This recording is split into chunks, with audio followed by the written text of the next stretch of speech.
Screw it, we'll do it live. We got a good show for you, everybody. Let's get into it.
Hello, everybody, and welcome to the Babylon 5 Retrospective. No Surrender, No Retreat, Season 4. This episode tonight, Episode 3, The Summoning. But before we get into it, let me introduce my co-host, the man who's the Lorian of this channel. It's Cam. Say hello, Cam. Good evening, Babylon 5 fans, as we race to the conclusion. Yes, race. I hope this will be a good show. It might be a little tough because guess who ran out of Coke Zero at his house? It's the thing that I use to help me get through my day and the show and everything. So hey, hopefully it'll still be smooth. You can get help for substance abuse, brother. That's right. Substance abuse. All right. Before we get going, let's say hello to everybody who's in the chat. Some of our regulars are here. Of course, Dave is here, and he sends greetings from the Narn delegation, as we always appreciate. I hope that Narn delegation is holding together with your leader there being captured and tortured. I'm sure things are going all right. Who else is in here? Keith is here. He did his homework tonight and watched the episode. That's good. All right. Good. Excellent. So we're going to have, lots of, it's good to do your homework. Everybody appreciates that. I think, who else is here?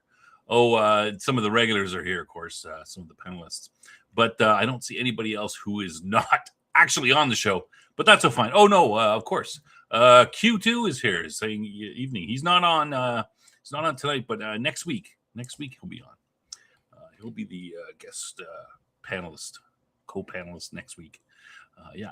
So let's get going. Let's bring in the. You don't have any administrative points or anything, Cam? You need to go over before we get going. Oh, I just got to remind everybody to like and subscribe. Of course, we appreciate that. We are slowly crawling towards 800 subs, 740 now. Slowly crawling. Help us out. Help us reach that goal. Tell your friends and family, and if you're watching the California election, get those dead people to sub to our channel. The whole nine yards. We appreciate that. We don't care. Right on.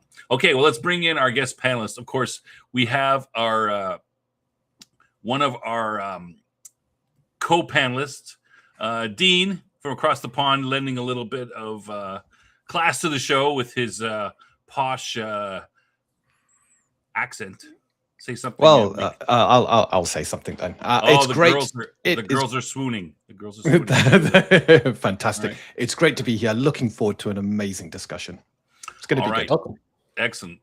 And of course, our special guest who has signed up to be guest on a couple of different shows, which you can do too. If you watch the show, you have a microphone, you like to talk about it, you can sign up. Just send myself or Cam a message, chat, X on X, in the comments, Discord, however you want to get in contact with us. And hey, we'll put you in for a couple episodes and you come and talk. We want the chatters to be in here. It's Outpost Nerd, though, of course. Welcome, Outpost. How you doing? What about my accent, Snob? Is my snob It's accent Not quite the same effect. What's up, y'all? I'm sure there's some girls somewhere, maybe some meth heads that appreciate that accent, but I don't know. That's beyond me. All right. Okay, so do you guys have anything before we jump right into it? No. Trivia? No. Oh, yes, we should do trivia from last week before we do that. All right. Okay, well, I guess we got. Okay, so I guess doesn't matter if you have anything. Who cares? Let's jump right into it. So, trivia questions from last week. Whatever happened to Mr. Garibaldi? Words have meaning and names have blank. What sound do you hear when Jakar opens Marcus's pike? What was the last word Emperor Cartagia says to Jakar? Where did Isaac sell the part of Garibaldi's Star Fury to a trader? And that's that's the guy, Isaac, if you didn't know his name, that's the guy who's, Jakar is initially talking to in that on that unknown planet, wherever it is. What uniform did the person who opened Garibaldi's cell door wear? And of course, your answers are words have meaning and names have power. And the sound that when you open the Marcus's pike, the sound of a cat screeching, that's not the sound it normally makes, but apparently it hit a cat or something. Something to that effect. The last word that Cartagia says to Jakar is who? And Isaac's where did Isaac sell the part of Garibaldi's Star Fury to a trader on Zafran 7? And of course, the uniform that was being worn in the cell door was a Psycop uniform. Very, very suspicious, I must say. Something's up. I did not like to see that. Something's going on with Garibaldi. I know I can feel it in my bones. All right.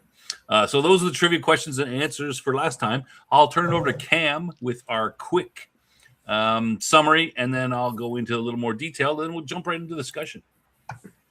All right. Season 4, Episode 3, Episode 69 overall, The Summoning, written by J. Michael Straczynski. Original air date November 18th, 1996. Production order 403. Zach gets a lead on rescuing Garibaldi from his unknown captors. Dylan faces opposition from the League of Non-Aligned Worlds when she tries to reorganize the Army of Light. And many other things happen beyond that. All right. And yeah, there's a bunch of stuff.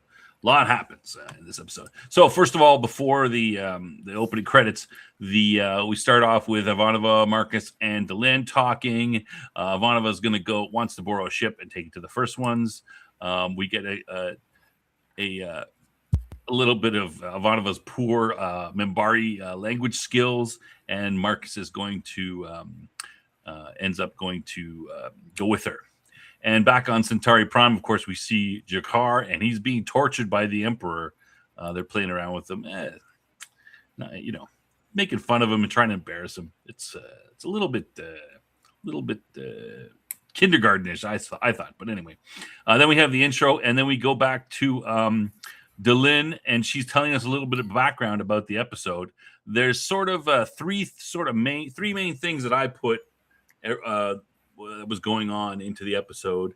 I'm sure Cam will correct me when it's his time. But we have the Ivanova Marcus thing. We have Dylan and Zach and others. I clumped everything in there. And, of course, the Lonjo Jakar and Veer situation. I'll just go through it quickly. Ivanova and Marcus. So they go out looking for the first ones. There's a little bit of Marcus hitting on Ivanova. They detect some sort of anomaly. They go into the anomaly and find a large Vorlon fleet. They try to follow it, but lose it at some point. And then they get when they finally get back to back to Babylon 5. They explain, hey, they saw this a strange ship, and at the same time, just after that, Sheridan arrives on the scene. Lando, Jakar, and Veer. It starts out with Lando and Veer walking the garden. talking about the conspiracy. The Emperor shows up. He's got blood on his hands. He's upset that Jakar isn't screaming enough when he's torturing him, and Veer gets a little bit bloodthirsty at the end of that. Further on, Londo goes to see Jakar. Basically says, "Hey, you got to scream, otherwise, they're going to kill you." Londo or Jakar doesn't want to do that. It's dishonorable. But Londo basically says, "Hey, what's more important? Getting our goals or a little bit of compromise on your part." In the end, we see Londo and Veer go to the Emperor's secret room where he keeps his heads, and he's got Jakar there. I think that's the room. I think it's the same room. Maybe it's a different room. They have Jakar there tied up, and he's whipped 39 times before he finally screams out. 40, he's supposed to die if he hits 40. So, that's the what's going on there. And lastly, we've got sort of the main Delin thing. She sees Zach. Zach has a hint of where Garibaldi is. He's got a clue. Delin sends him off. He takes a small group. They find a certain ship they're looking for.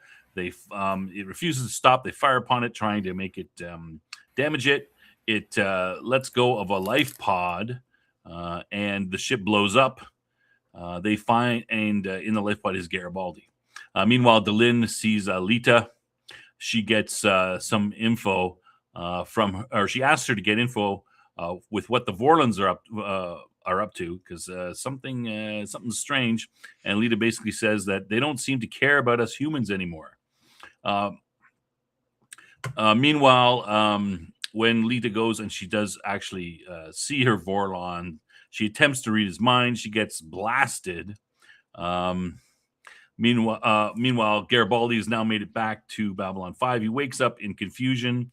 Delin is dealing with the League Worlds. They're basically trying to go against her plan to attack Zahadum. There's a lot of speechifying. Sheridan shows up, gives a big speech, reminds them, changes the tide of everything, and reunites with Delin, and they share a little thing. And meanwhile, later on, at the end of the episode, Sheridan is giving a speech in his office. He's summarizing things for everybody, and we find that the Vorlons have destroyed a planet. So they have gone above and beyond. They've destroyed a shadow planet. And that is the end of the episode. Cam. Okay, I'm not sure I can identify what's A or B, but I've got 6 different plot lines running here. It's seeking the first ones, Zach and the rescue of Garibaldi, Lita and the Vorlon, which includes Delin, and then you have Delin and the non-aligned worlds issue and that whole debate, and then you got Centauri Prime with Londo and Veer and the Emperor, and then we have Sheridan's return, which I guess kind of links into the Delin thing, so maybe 5. Boy, where to start? Why don't we start with the Vorlon? I'm sorry, the seeking the first ones with Ivanova and Marcus, and then of course what they find. And Dean, I always go to you first, so let's switch it up and let's say Outpost Nerd. What would you like to say about the seeking the first ones, Ivanova and Marcus plot? I'm starting to see what people dislike about Marcus. There's gonna be a fight. Oh no. Sacrilege. I feel that it comes off almost creepy the way he flirts with Ivanova, and it just goes. And I think that, well, maybe that makes it a little less creepy because she doesn't get it. That's how all British people flirt, right? To be fair, he's very shy, obviously, and it's his way of dropping hints so that he hopes Ivanova will catch one of these hints and You know, magic will happen. It's how relationships are born. You start with this bit of banter back and forth. It's not like he's sat by her bedside stroking her hair, not like some doctor I can mention. While she was sleeping. Yes, while she was sleeping. This is standard banter, and I find it endearing, but it might be a British thing. Well, I think. Sorry, go ahead, Outpost. I think strategically, one thing that's always bothered me, but you have these warships, and you have to take the time to like relay your orders through a translator. That takes precious. That's more. No, the Minbari crews, if they're going to be commanded by a human, need to learn human languages. I honestly believe, because like Delenn says, it bothered me. It bothers me. I think they should have been looking for first ones a long time at this point.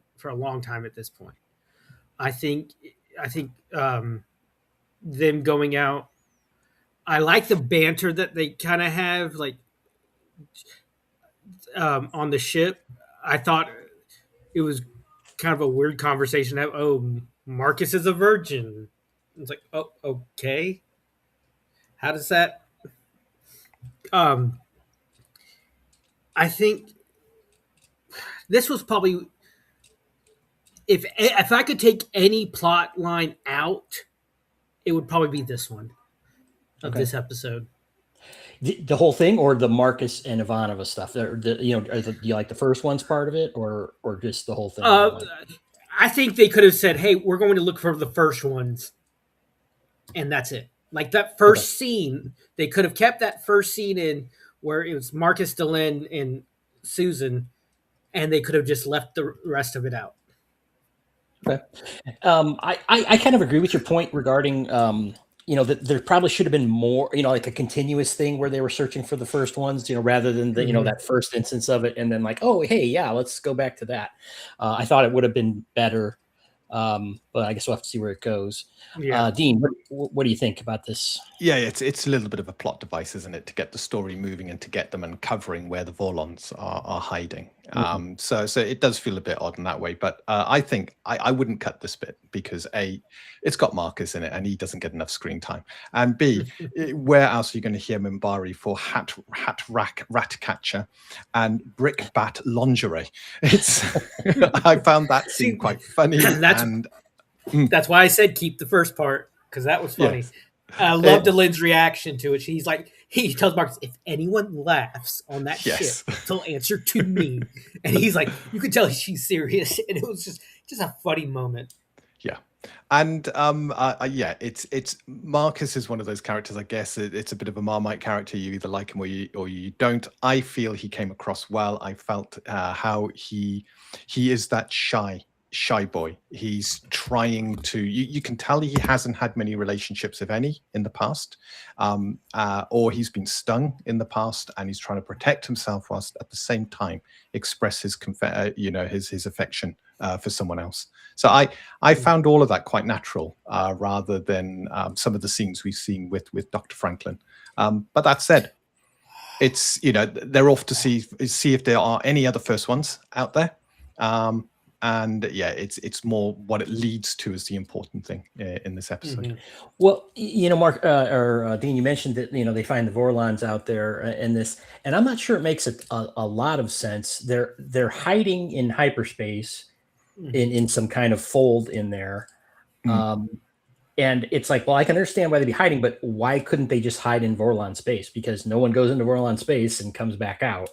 So I'm not sure what the purpose of hiding was, unless maybe the shadows could observe them in Vorlon space. Yeah, I was going to say maybe the shadows have something that they can see. They can. Well, it's like the B5 monitors the attack at the end. So if B5 could see the attack, I'm thinking maybe the shadows could see even better. So.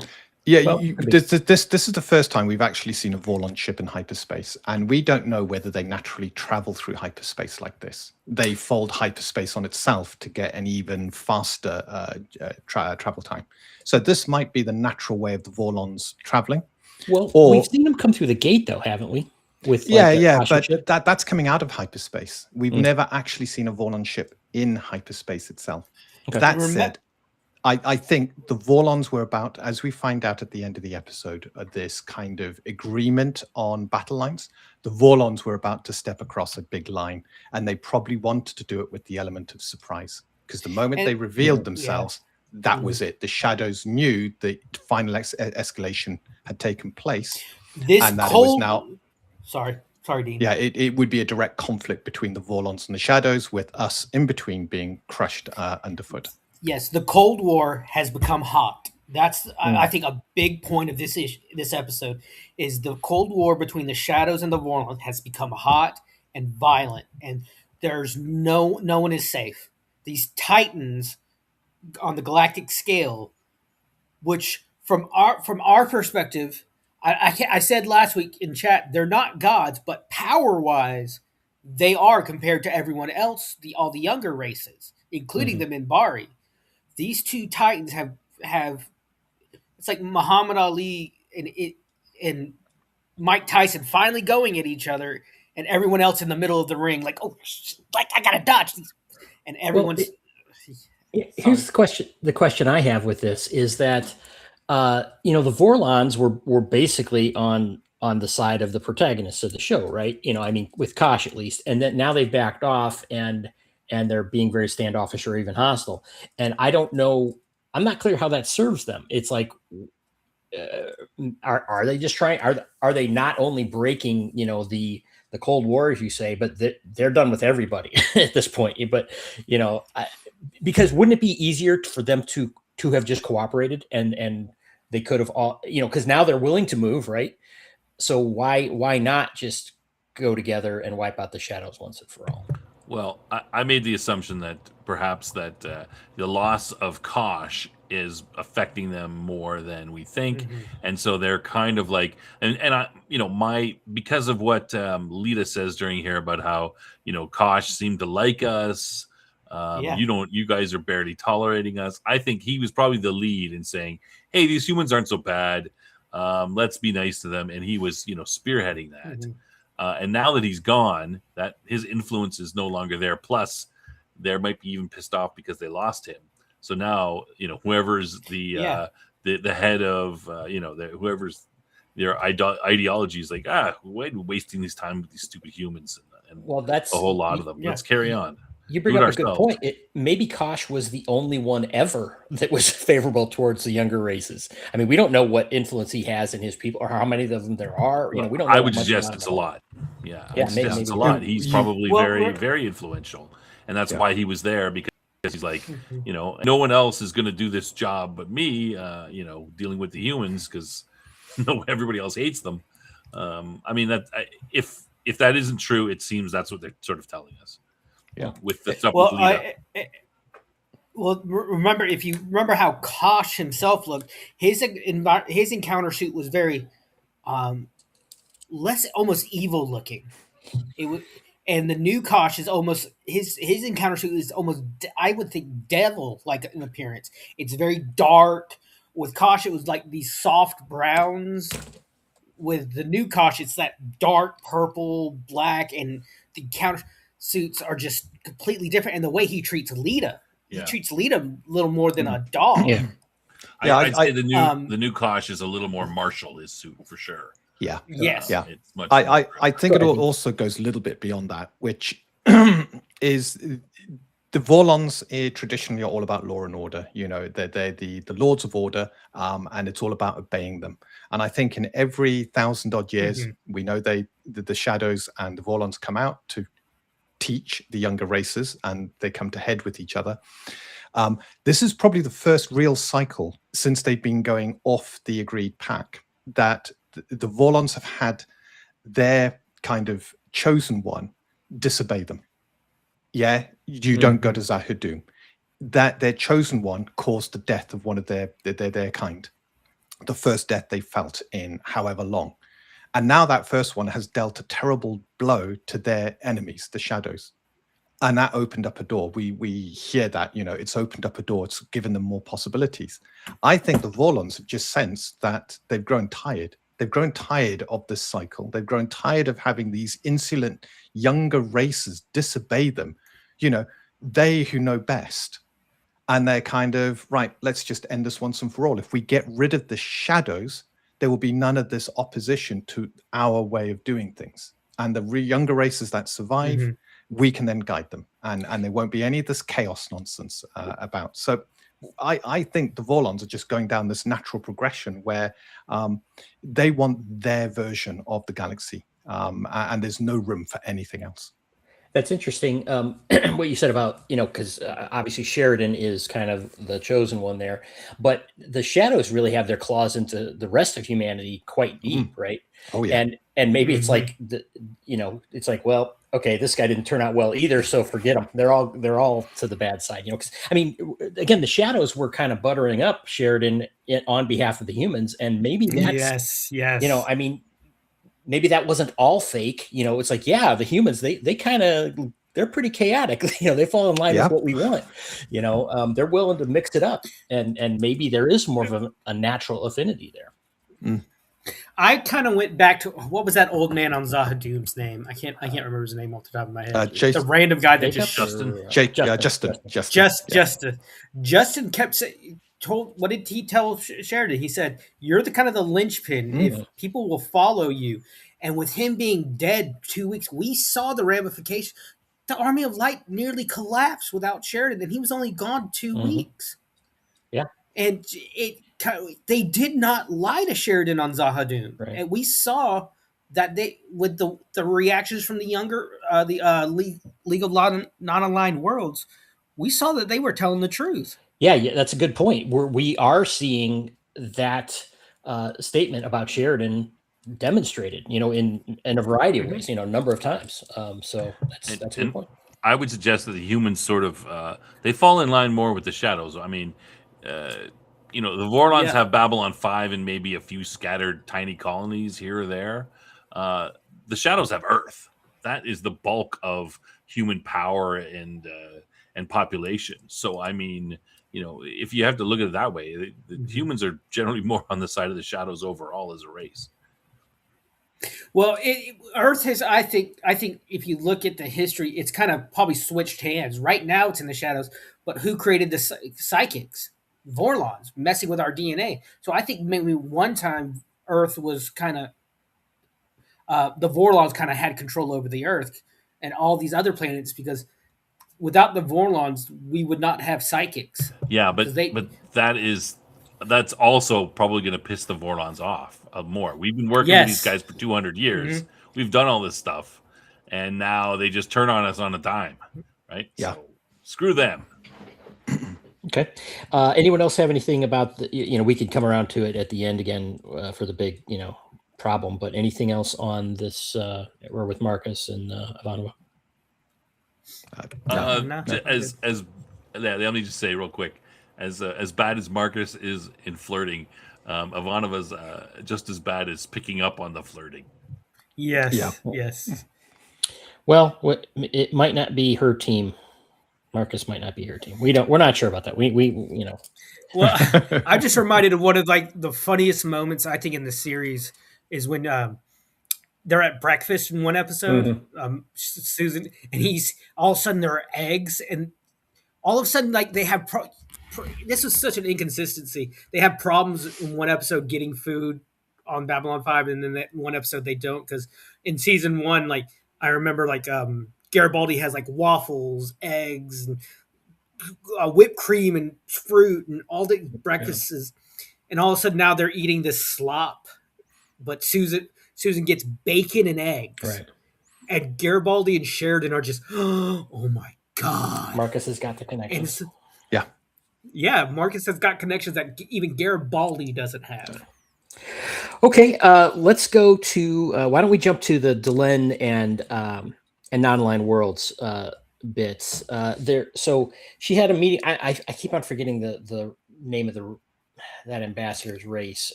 Lethke. So it's Ambassador Lethke. I'm not too sure the race. Okay. Played by Jonathan Chapman. Yeah. I'm bringing it up. Sure. Great actor. Baraki, I don't know. Baraki, okay.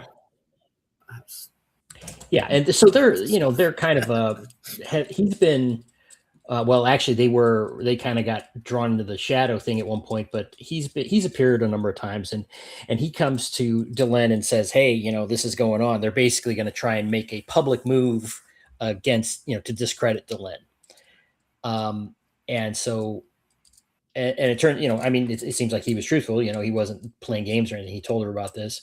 And then so she's planning on countering this, and I forget he what was he said that they had picked up a ship that was heading towards Babylon 5, which is what's a mysterious ship.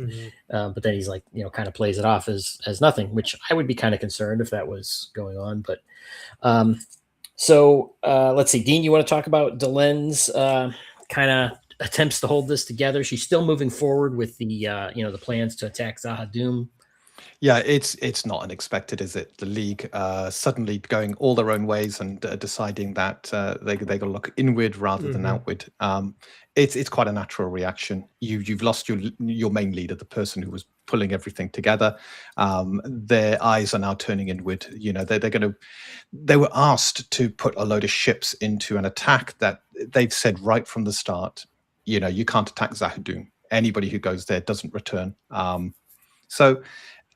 As scenes go, I think this is a great scene to represent and to demonstrate a good bit of show don't tell on how the League is falling apart because Sheridan isn't there. That linchpin isn't there.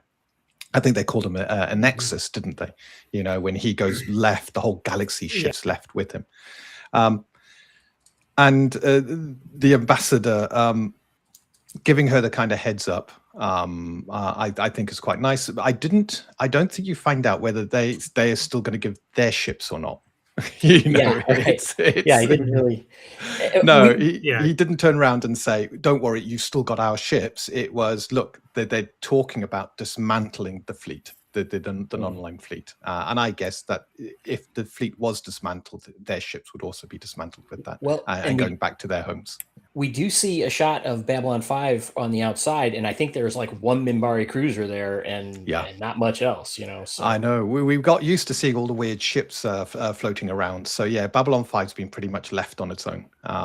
If Earth had their intelligence, they might have had a great opportunity to move in.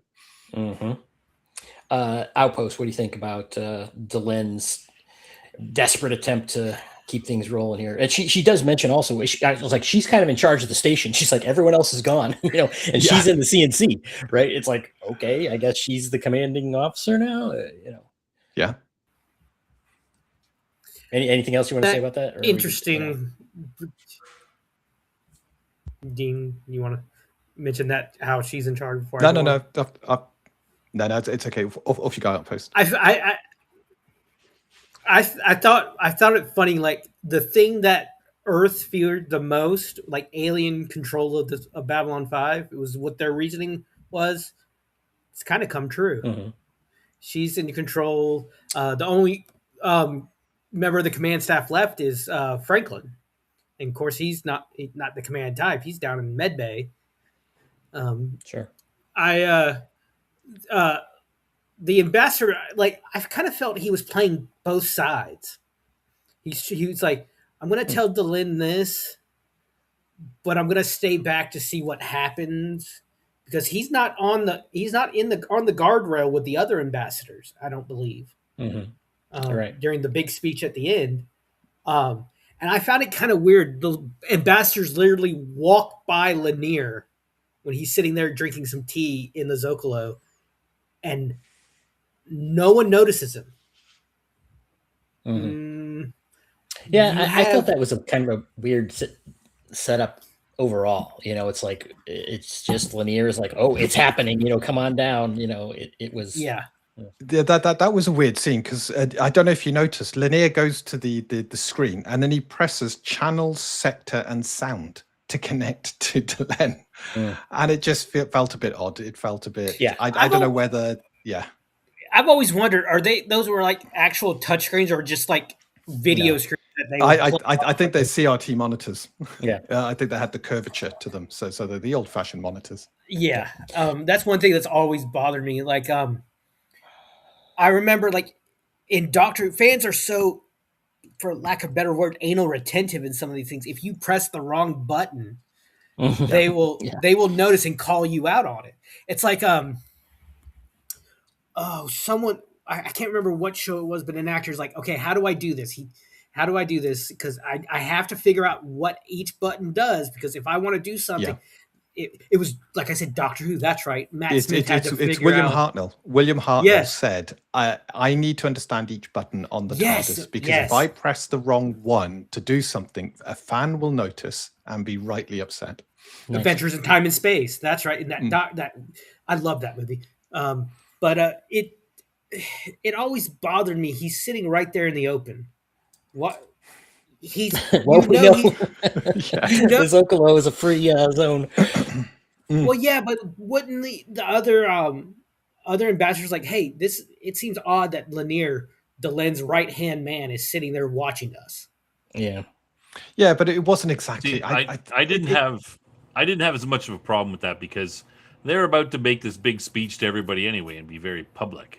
So what do they care if Dylan finds out? And I mean, they probably want her to know. Hey, this is what we're going to say about you, and look, everybody's on our side. We want you to know that, right? There's one other thing I didn't mention in kind of through this Delenn storyline is Jakar is brought up. I forget, was it Zach or Zach had tried to send his information to Jakar, and he couldn't find him. Right. So and that bothered me too. If you had, how would Centauri Prime keep the news of they finally captured the last member of the Kari? How in the hell would they keep that silent or keep that quiet?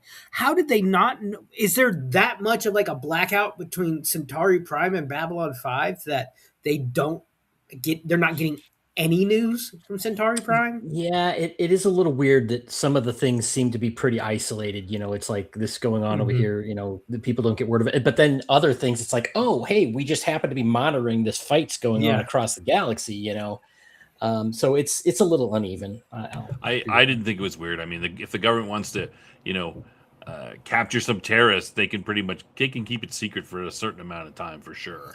But I don't think Cartagena. I think we've seen that recently. Cartagena is such a showman, such a blowhard. He'd want to celebrate the fact that after 2 years of not being able to capture this man, capture Jakar, we finally got him. It would be I'm going to rub your nose in it, Narn. Yeah, that kind of thing. They don't have an ambassador on board Babylon 5 anymore, and B, I've only ever seen Centauri on Centauri Prime. So I don't think they've got like a news cycle or a news organization that reports the news to the galaxy at large. So yeah, it is very possible. Information is very difficult to come out of Centauri Prime. We live in a world where information is 24/7. So for us, it seems quite alien. But when you're talking a whole galaxy, a massive galaxy, information must take time to travel from place to place, unless you've got someone like ISN who are reporting. And of course, we have the Rangers though. That's kind of sticks in my craw a little bit. That they're supposed to be intelligent. How much are they on Centauri Prime though? Well, I mean, why wouldn't even still, they should have connections. They should something I believe should have been heard. I mean, we're all old enough to remember a world where like information was not at our fingertips. I remember being young and something happening in the Middle East and it taking a day or two to reach across the pond. So I can see like on a galactic scale, it could probably take early Star Trek and Enterprise. They sometimes would even get information. It would take weeks to get to it. So maybe they're following that kind of thing, that the lines of information are kind of chopped off now due to them getting cut off from Babylon 5 and Centauri Prime going their own direction. So maybe that's it. Yeah. It could be. Yeah. One other thing that I guess, Dean, I think you mentioned that. So Babylon 5 doesn't have a Narn ambassador. It has a Vorlon ambassador that is completely out of the picture. not that Kosh was ever particularly active. The No Centauri ambassador, so it's really just and it's not Earth anymore either. So I mean, Babylon 5, that's really, it should be unimportant anymore. I mean, in terms of its original purpose, it's really just the Minbari hanging out with the non-aligned worlds, I suppose. Sorry, just one last point. No, you're fine. I guess it would have been kind of interesting if this, and maybe this play was related to it, like the non-aligned world saying, hey, maybe we could be the players now. We toppled the Len off, and maybe we'll be the ones that are in charge, or de facto. Anyway, sorry, Appos, would you? No, you're fine. Remember how the opening credits have changed? It's like Babylon 5 was his our last chance for peace, and it failed. Yeah. So, and it's not important in its original capacity anymore. It's important for an entirely different reason. And it's the center of the Shadow War, Yeah. I mean, and I think one thing that Delenn is facing right now, it's facing the repercussions of her decisions to keep so many people in the dark. Yeah, the Drazi does stick it to her on that. He does. I love that Drazi. He always turns up and really, no matter what he says, you can kind of see his point of view. And it might be an obnoxious point of view, but he's brave. He's good. I like him. Yeah, I think he's probably one of the ones that broke Susan's leg in the beginning of season 2. Remember that green versus purple thing? Yeah. Like that whole thing, and then years later, you never hear about it again. Yeah. Here's the thing: do the non-aligned worlds have a point? To some degree, it's like they're just being stupid. They're contradicting themselves. Like, oh, the war's over, but how are we going to survive the war? But at some point, they are right. Delenn has, kept things secret all along, and you could see them getting sick of it. But she, on the other hand, she's made the point. It's like, hey, we've kept our promises too. When we said we're going to do something, we do it. But I could see, a government that feels like they're kind of a second fiddle, being tired of being jerked around, and being like, yeah, show up and do it when we need you, but you're not necessarily a decision maker either. So, they're not equal partners. It's more like no. In fact, it's even worse. It's even worse right now because they collectively had that one vote on the council. And now 2 of the major powers are no longer there, the Centauri and the Narn. So their one vote should feel more potent, but it's Earth and Minbari, and even then Earth isn't fully represented. It's the Minbari. The Minbari are running that council, and if the Vorlons don't turn up, the Minbari say what's going to happen, and it kind of happens because the vote carries. It's not a tie, so the non-aligned worlds don't get to vote. Well, and then you have the Rangers are a Minbari organization, right? It's so all those fears of Minbari lover and all that. It's kind of like I think Outpost, you said it. It's like, well, that perception is kind of being supported. And the guy who's in charge of Babylon 5 has got a thing with the Minbari ambassador too. Not only that, yes, that has always been an issue. And it was an issue for a lot of the Minbari as well. Yeah, and about guys sticking with their small head instead of their big one, right? Like keep it clean. The Lynn's got the she's got Sheridan wrapped around her little finger too, even though we know it's not true. There's a lot of back and forth, but this was the issue during the Minbari Civil War. They felt a lot of Minbari felt Delenn had too much power. She's the Setai. She's head of the Grey Council now. They felt that she was kind of almost a race traitor with her transformation. Because remember, the Grey Council was not did not approve that. Because that was a big issue. She did this without the permission. We told her prophecy will take care of itself. No, she's actually fulfilling the prophecy and all this stuff. And that's why she broke up the Grey Council at the end of in the middle of the Civil War. So I'm seeing all sides of these issues. I'm seeing that each of them have certain points of view that I'm thinking, okay, that makes a little sense. Sure. I think the league, they're like what we can't. This is too big. This whole galactic war is too big. Nope, I think you We cut need out. to pull back and support our. Lynn is asking. The Lynn is asking that for them to sacrifice more, but not give them a reason why you need to sacrifice these things. Yeah, yeah. Keith, They sorry, Keith makes an amazing point. If you can bring that up, when it's Snob, when secrets are kept, lies and rumors gain power. That is exactly what Dylan is fighting against. Yeah, and it's the I other think side of the coin. I think it's a lot of it is her own fault. A lot of it's the fault of the Vorlons, because the Vorlons are all about secrets. You will be told what you need to know in the order of things. You look at how the Minbari culture was set up. The Grey Council would hold the secrets and make those decisions, and the rest of the Minbari would obey and follow the Grey Council. So their whole culture, their whole way of life is built upon secrets being kept in different stratospheres of their society. And you're absolutely right. Yeah. It's like the Charge of the Light Brigade, that poem. Ours is not to reason why. Ours is to do and die. To do and die. Yeah. And it. I even when you see the Grey Council when they're in session, what are they? They're covered from head to foot. You can't tell who's who. Yeah. You can vote without recognition or without being held responsible for your vote. It reminds me. There's a. Cam, I know you hate D&D 5th edition, but that's all I know. In the city of Waterdeep, it's run by a secret, the masked lords of Waterdeep.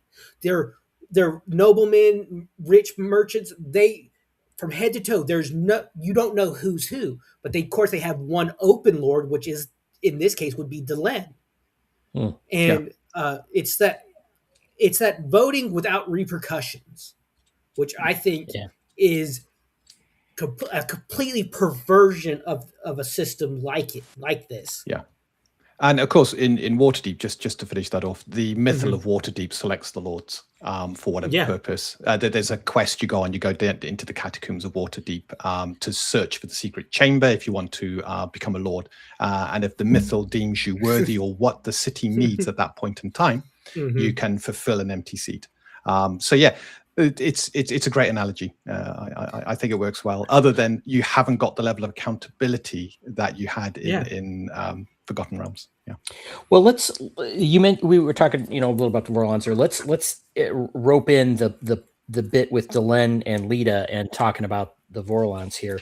Delenn goes to visit Lita, and Lita's like, "Oh, can you come back another time?" Trying to delay her, and Delenn insists and finds Lita's quarters is empty with the exception of a mattress, and she explains that the Vorlon basically told her to get rid of everything because it's a distraction, and the mattress was a concession.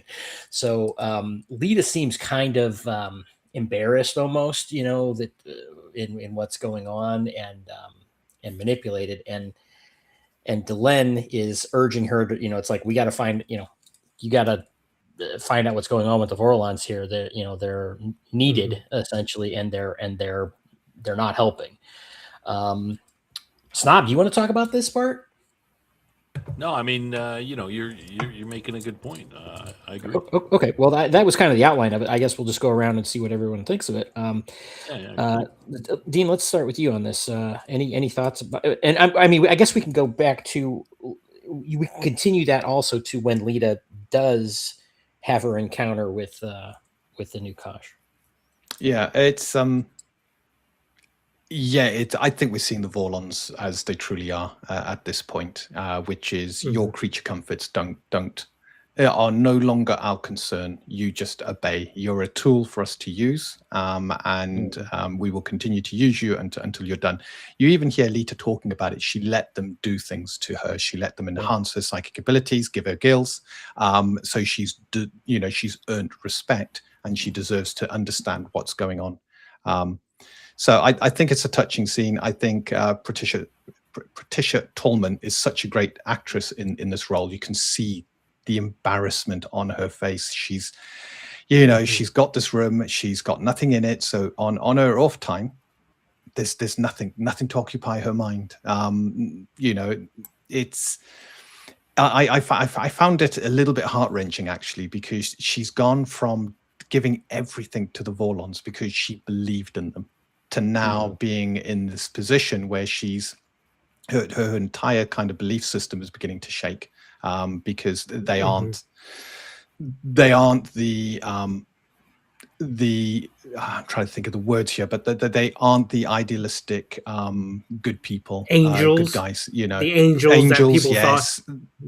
Yeah, and she's beginning to see the devils within, and I think it's shaken her quite a bit. And then Delenn, she can't help Delenn, but it's enough to plant those seeds. What are the Vorlons doing? And I'm surprised she survived that encounter with Kosh Mark II. Trying to invade his mind, trying to find out what was going on, what's been kept from her. Wow. Well, that's an important thing you touched on there. Is she challenges him and says that she deserves respect or whatever, and he's like, respect. It's like, what do you? It's like, you don't respect your dog, right? That's how I see this relationship. We're just cattle to them. Can we? Is it okay to answer this question from Keith? What services lead? Yeah, they talk about. She talks about that. Yeah, go ahead. She carries part of his soul, because there's that scene where you see him like pulling out his soul. So when I think that's one thing that Lita's trying to do. She's trying to keep everyone keep Delenn at arm's length, because if you talk to me, he'll know. He's gonna know everything you're doing because he's here. And it's that scene where he's pulling out of her, and you just see just the harshness of it compared to how it was with the original Kosh. And he's like, she's like, you hurt me. Yeah, right. Kosh respected me, and it's almost like, okay, and Kosh 2.0 is like, okay, my dog's getting up any time to get the newspaper, and she they violated her body in physical and now this emotional way. They made her, she was a P5 originally, and now she's she's one of the most powerful psychics in the galaxy now. She's I read on the wiki, she's between a P14 and a P30. Vester's a P12, and he's one of the most powerful psychics on Earth. Well, and so after this encounter, where he's, kind of blows her off, she does at least she turns her telepathy on him. It's like she's gonna I'm gonna get this answer, and then that's when he attacks her.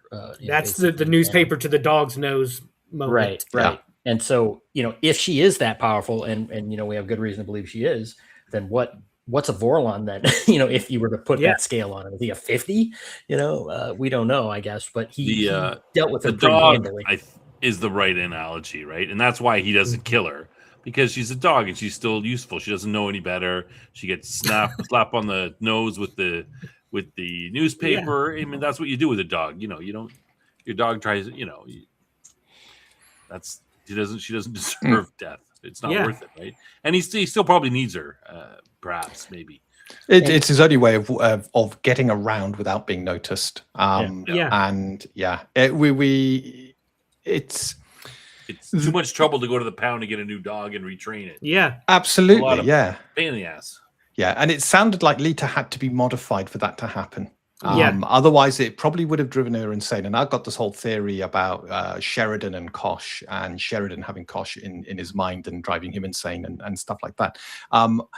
And I think, if your mind isn't mentally prepared, if you don't have the right telepathic abilities, having a Vorlon in your head probably drives you insane. You just probably cannot contain it. It's like they added her gills to her so she could live in their environment. Mm-hmm. We don't know what else they did to her while she was in Vorlon. She was the only human ever to go to Vorlon space and come back alive.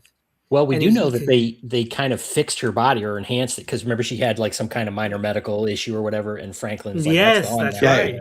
It disappeared. She had like an iron deficiency or something really small, but then it was completely gone. Yeah.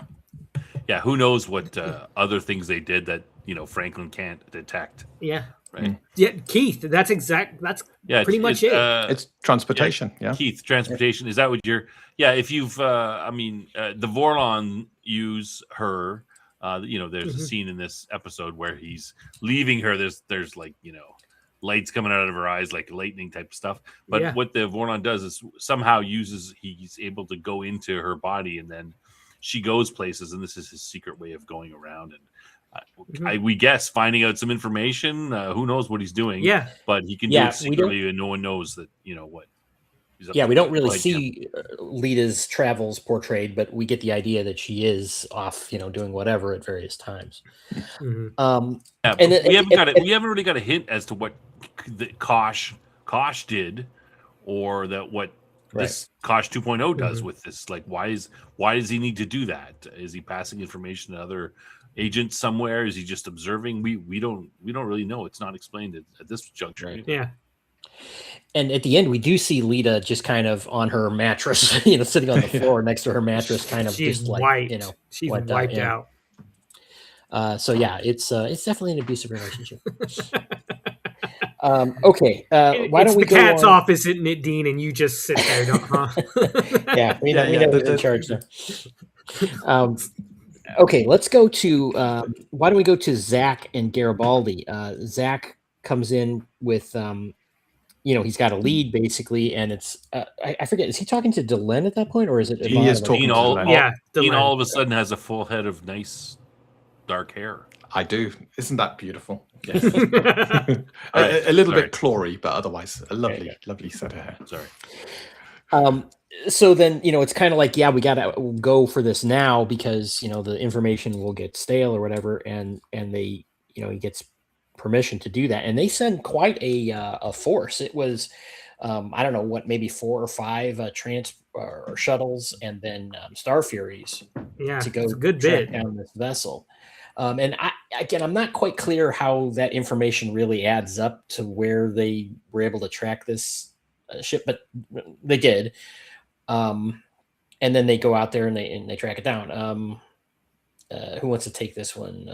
Let me just hold on. Let me just say that it's later on, right? When they come back with Garibaldi and Zach talks to Franklin, and Franklin says, "How did you find him?" And that's when we get the information.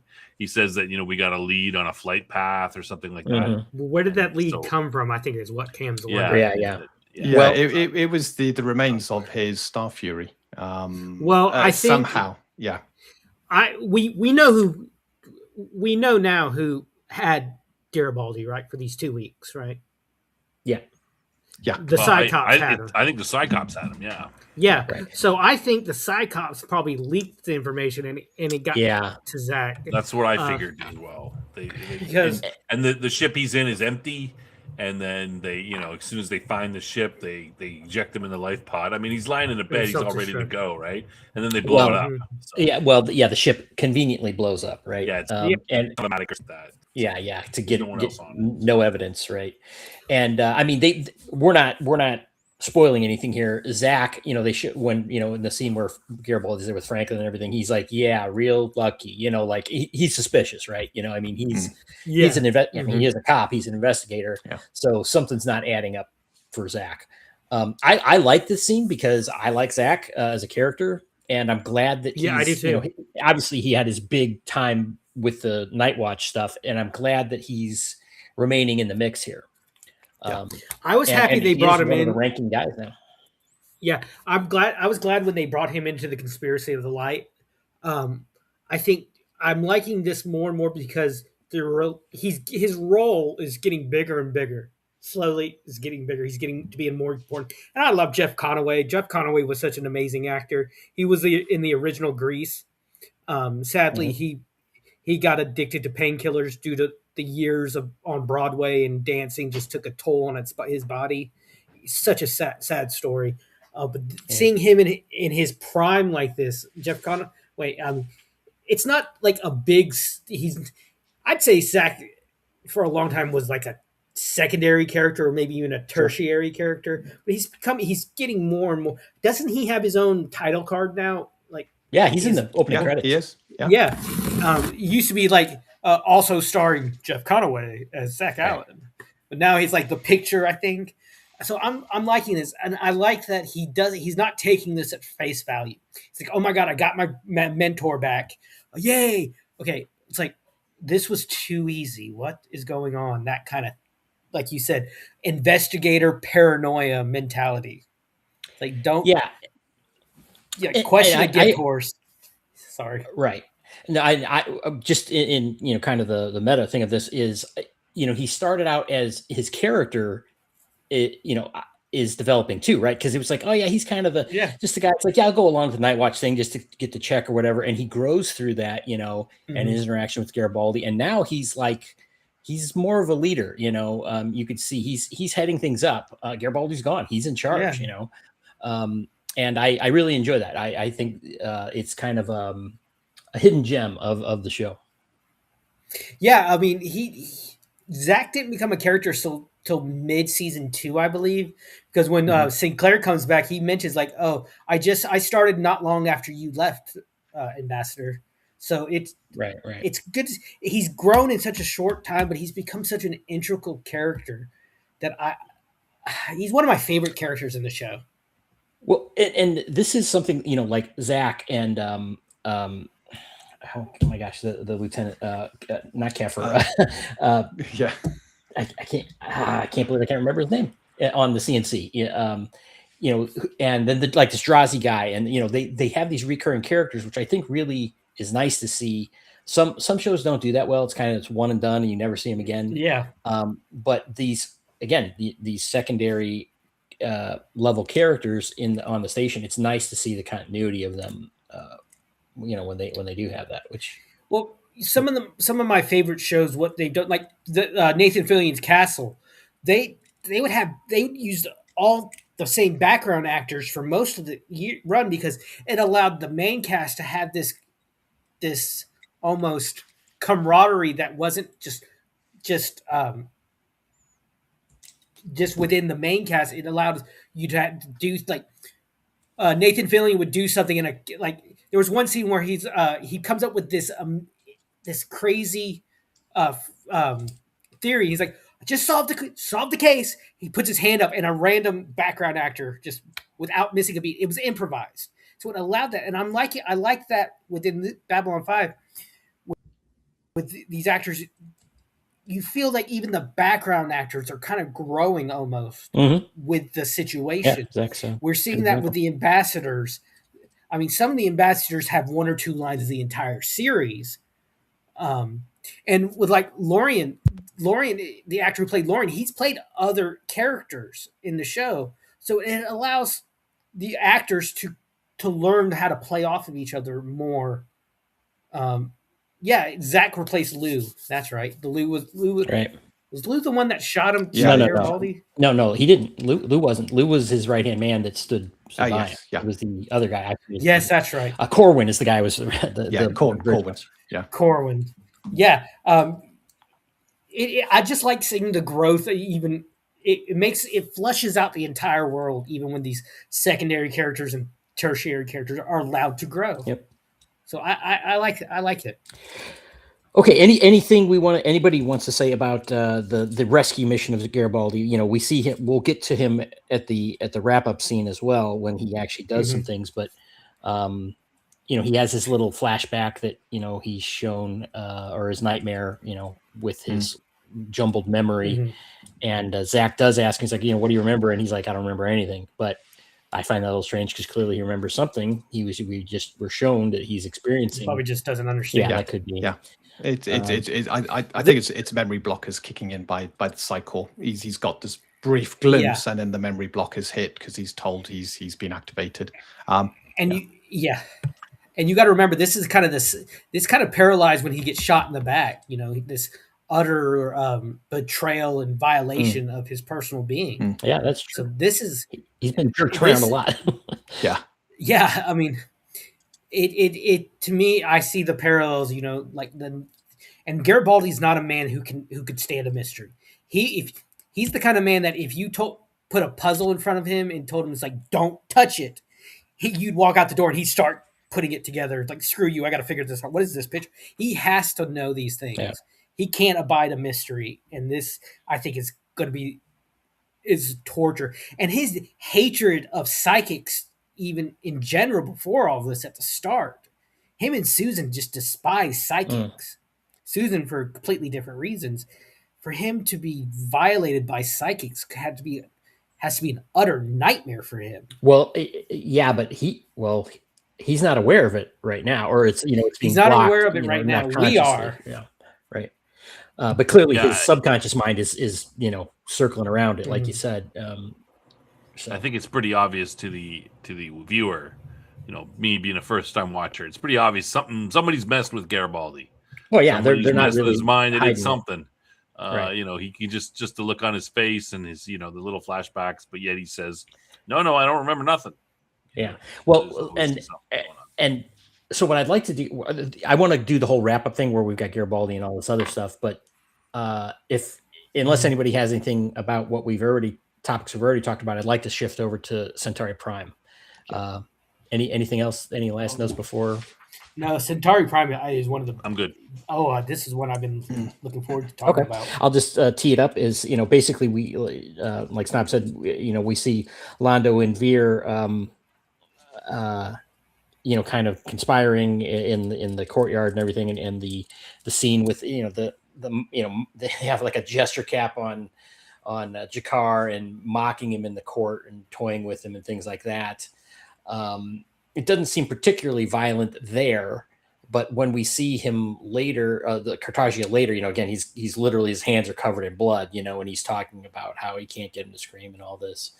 And Veer was like, he's unsure about wanting to kill Cartagia, and then he sees that and he's like, yeah, that's it. Let's kill him.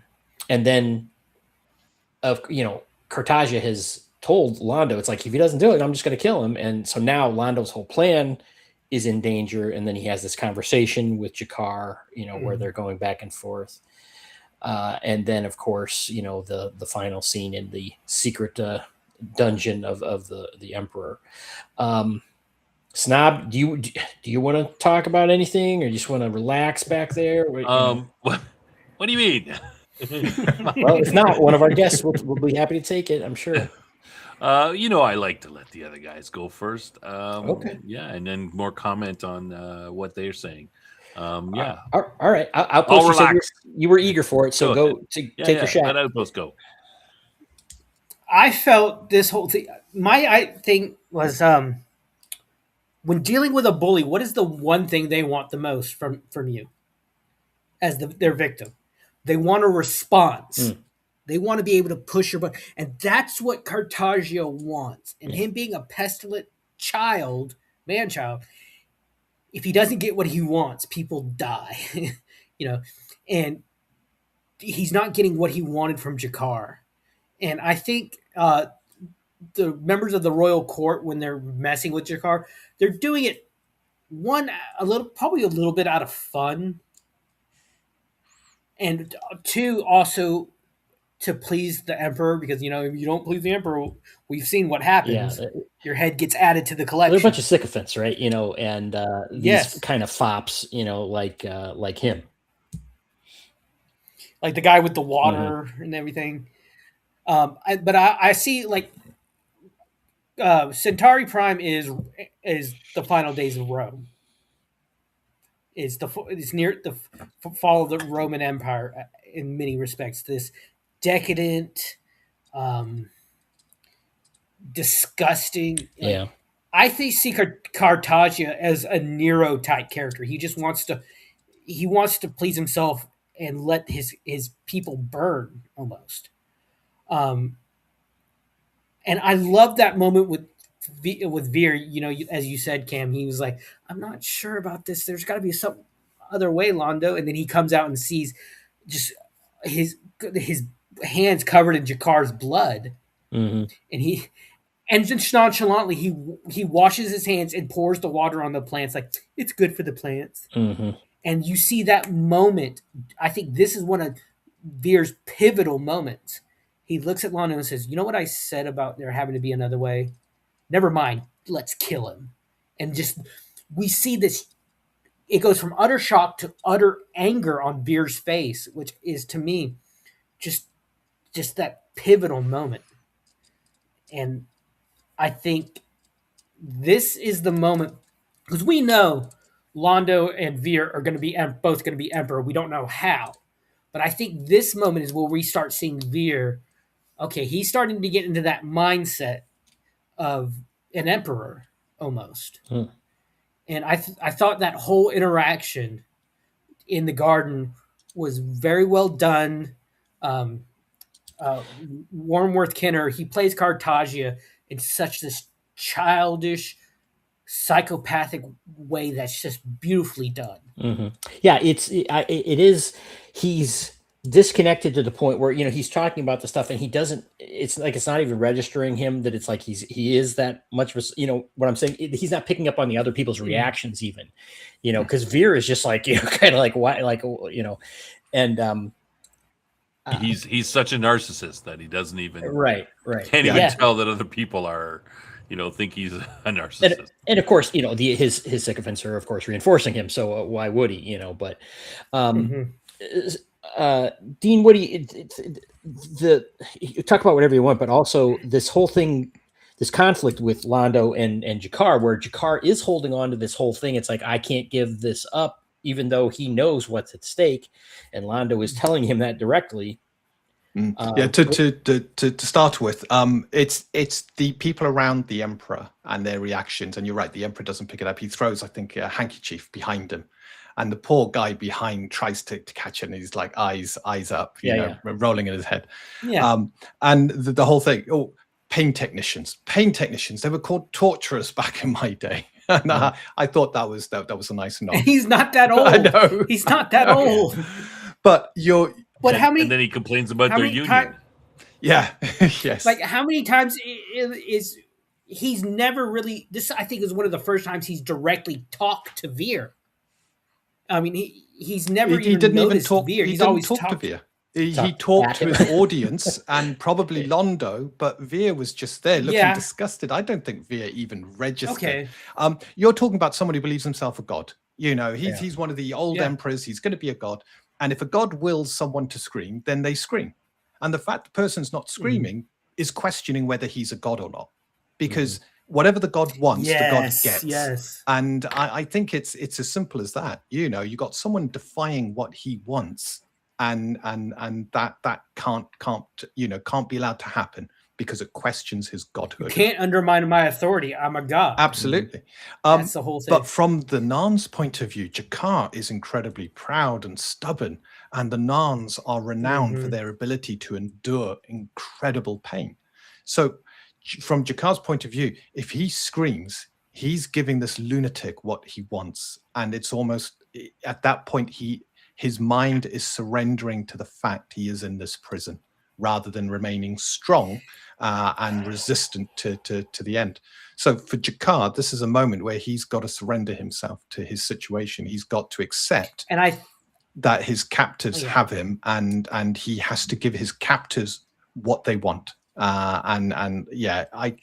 We've seen Jakar from season 1 all the way to this moment, and we know how stubborn, how proud, and since his his spiritual reawakening, he has become so enlightened at the same time. It's heartbreaking to see what Jakar goes through here. I find that one character flaw Jakar has. He's not willing to, a lot of times, sacrifice the small things for the greater good. He's willing to sacrifice the big things like his life and everything. But in this regard, Scream, from Londo's point of view, is such a small thing because it's by not screaming, he's putting in jeopardy their plans to free not just one planet but 2 planets. I understand what you're saying, but I kind of like that Jakar is doing that too, because again, it's like that's the one thing I can hold on to. It's like if I can hold on to that, then I can hold on to everything. You know what I mean? Even though it's not rational necessarily for reasons you said, Outpost, but I can understand why. You can understand why he holds on to that motivation. Yeah, right? we need our one reference to Star Trek, and it's when Picard's captured by the Cardassians. There are 4 lights, and all he has to say is there are 5 lights. Right. It's not hurting anyone. That's all he has to say. Yeah. For Jakar, it's all you have to do is scream. You're not hurting anyone. All you have to do is scream, but that scream mentally that's a good makes you analogy. give up. And that's why Jakar didn't want to scream, and why at the very end when he did, you can see within his eyes, he has given up. He's had to scream. He's had to give his captives what they wanted, and his soul is now crushed. Well, remember, I think Dean hit it on the you nail talk- on the head there. It seems, initially watching this, it seems like a very small thing. Just yell and let, fake it even. Just give the guy what he wants, and that way you can't die. Because big picture, you want to save your planet, right? Big picture. But, Dean's description very much, described Jakar, and this is a big deal for him to give in like this.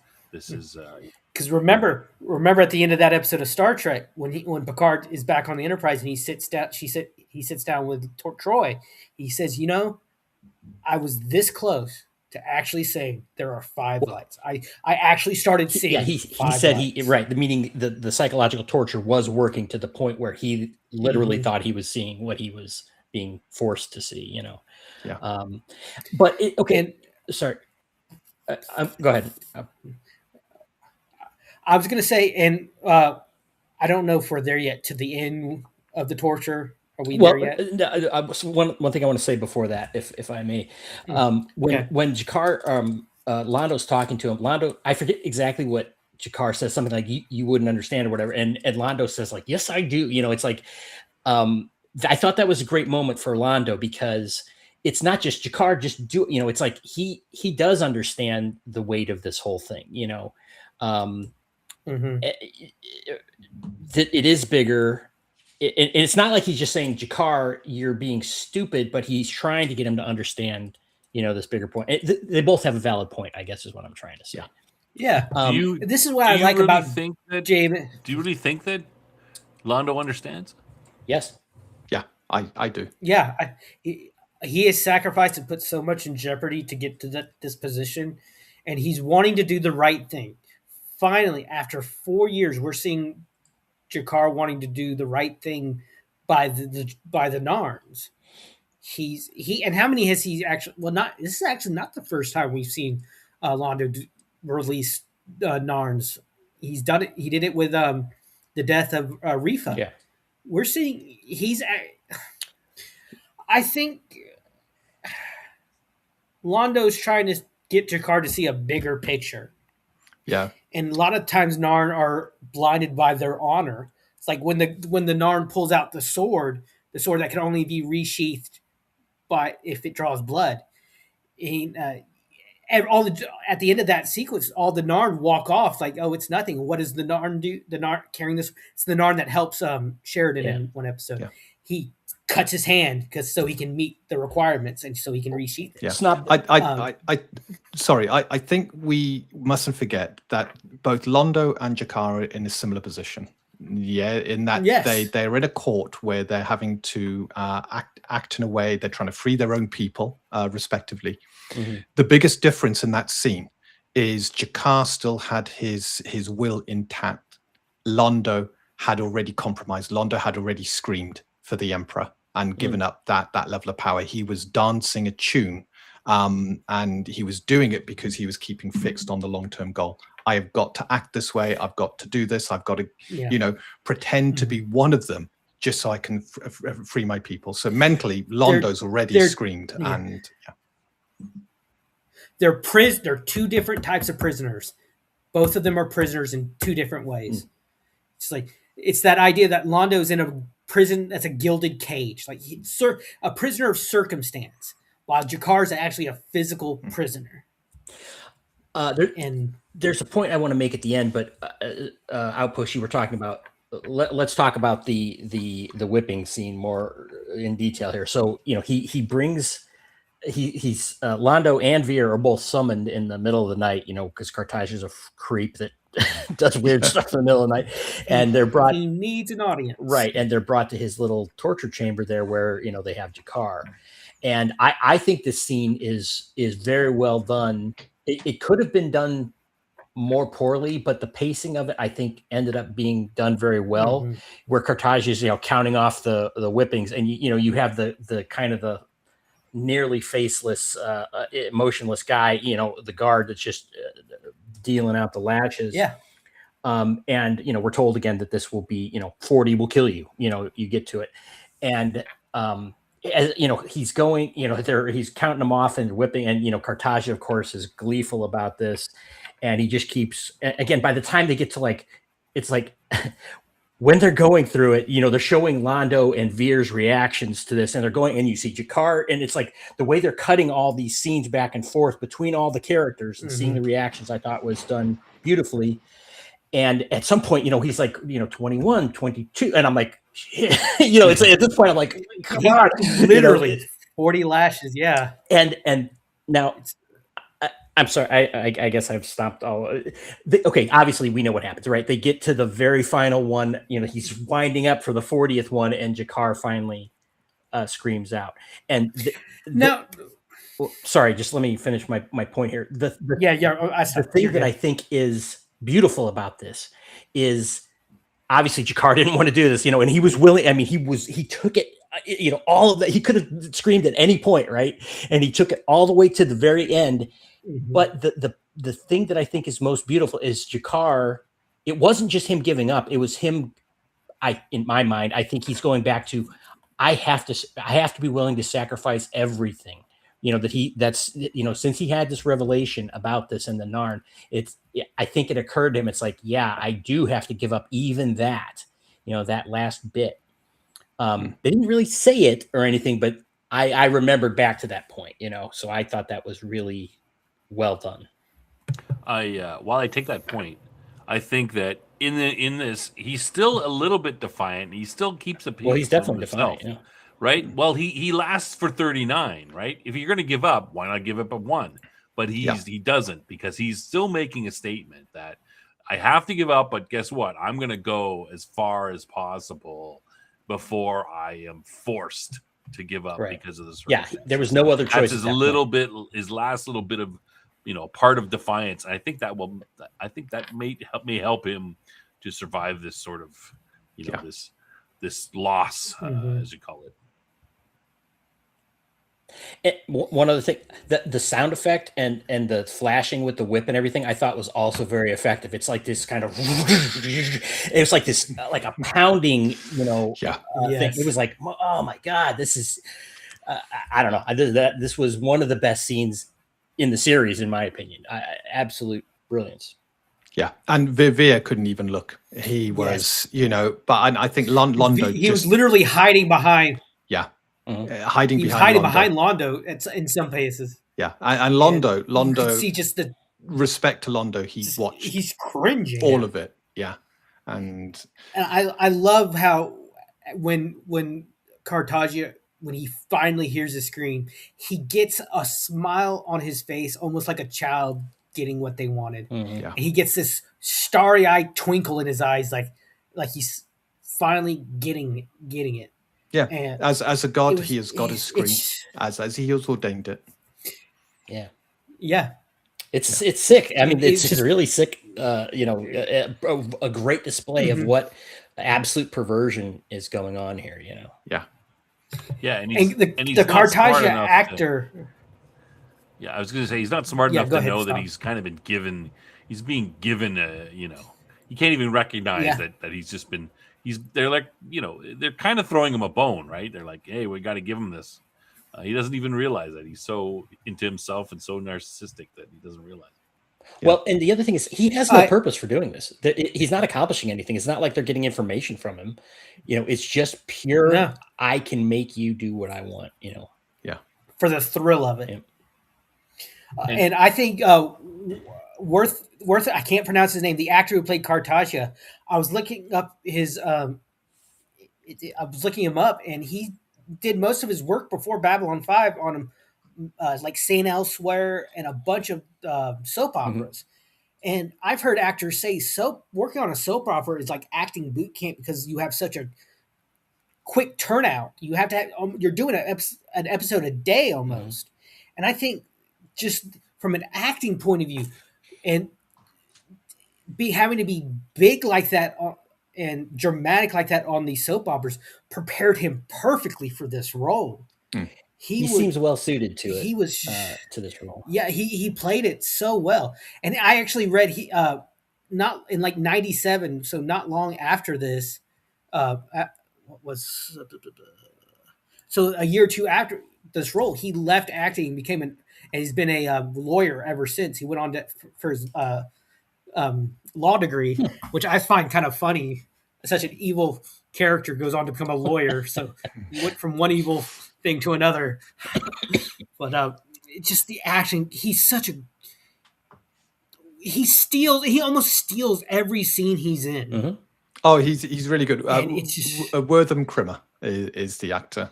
I can't pronounce it. I could never pronounce his name. Yeah, and you can see the soap opera acting coming through there. They're over that kind of bold, exaggeration. It works so well for him, for the character. Absolutely. Yes. It's perfect. Exactly. Yeah. Hoot says something interesting. A stage role requiring a stage actor. Yeah. I've done a few film roles, and I've done mostly stage acting myself. You're having to act for the last person in the very back row of this theater. So on stage, you have to exaggerate your voice, your inflection, your mannerisms. And in this part, and I'll point this out when we get to the big Sheridan's return at the end, where this doesn't work. Okay. But Cartaccio, he's so big, and he's such a small man, really, compared to, but his character fills every room he's in, and it's because of the actor. He just projects himself and fills every room he's in, which this is why I think one reason that these 6 episodes are, in my opinion, the pinnacle of Babylon 5. Okay, Snob, will you finally share with us some of your thoughts, please? What do you mean? I was sharing thoughts. What do you nothing want? Nothing else What are you to say talking about about? I've been saying stuff. Damn. You just have to be a member of Psycor to hear them. No, I've been saying. What are you talking about? Okay, so no. One thing about this whole sequence, I mean, I'm pushing back a little bit. This is my negative. I find it a little bit. I know why they do it, because the audience needs to see. But I think Veer and Lando's conspiracy, secrecy is very poor. I mean, they're talking in the garden, whispering, "Oh, kill that guy! Yeah, the Emperor." Like, I mean. They just. I found that odd. This is the common thing throughout this show, though. People talking publicly about, And Veer is like, Veer he's talking in a normal voice. He's not whispering, and just sort of at the end, he's like, "Oh yeah, get him." He just kind of lowers his voice a little bit. Now, almost in earshot of the Emperor, he says, "Kill him." Yeah, like he just left. He just left. So it is a little bit of problem with that, but. I'm the reason is, of course, because we want to understand that, even Veer wants to kill the Emperor. That's how bad he is, right? Mm-hmm. But I found that a little bit off-putting in this whole thing. The Emperor, I really liked him at the beginning. Do you guys think that? Let me ask a question. Do you think he's?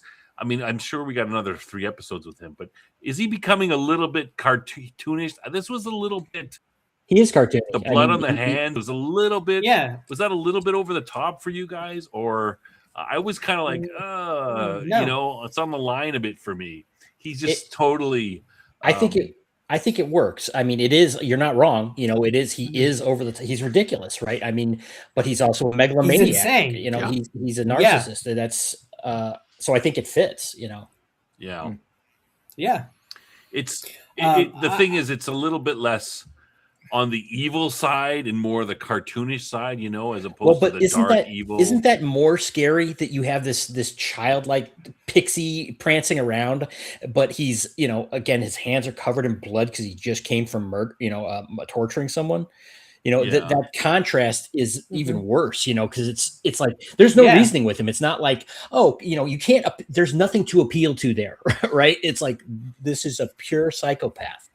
Yeah, a complete And- disconnection from the task he's just done. You know, Yeah. he's just inflicted incredible pain, and to him, it's Tuesday. Mhm. You know, it's as simple And as that. it- It's yeah. And I've said this over and over again.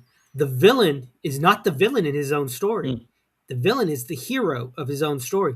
Cartagio sees himself as a good man, a good leader that just happens to be, he's like, but he's willing to get what he wants through the ends justify his means. Well, in his okay, mind. this is it. This is an interesting point. Cartagia is kind of representing the same mindset as Kosh, right? You know, it's like, yeah, I'm up here, and the rest of you are so far below me that you're almost been noticed. Yes. You know, I never made that connection between, you know, these storylines, but it is kind of the same in that respect.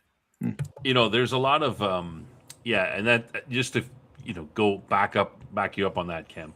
You know, there's a lot, like, we get the impression that there's a lot of murder and backstabbing and conspiracies in Centauri public life, in the political class, but the Emperor seems completely like he doesn't even care, right? Like, he's not even checking people, suspicious of them, looking for signs of rebellion or conspiracy or anything. Like, he thinks himself he's drinking so his own Kool-Aid, far. you know.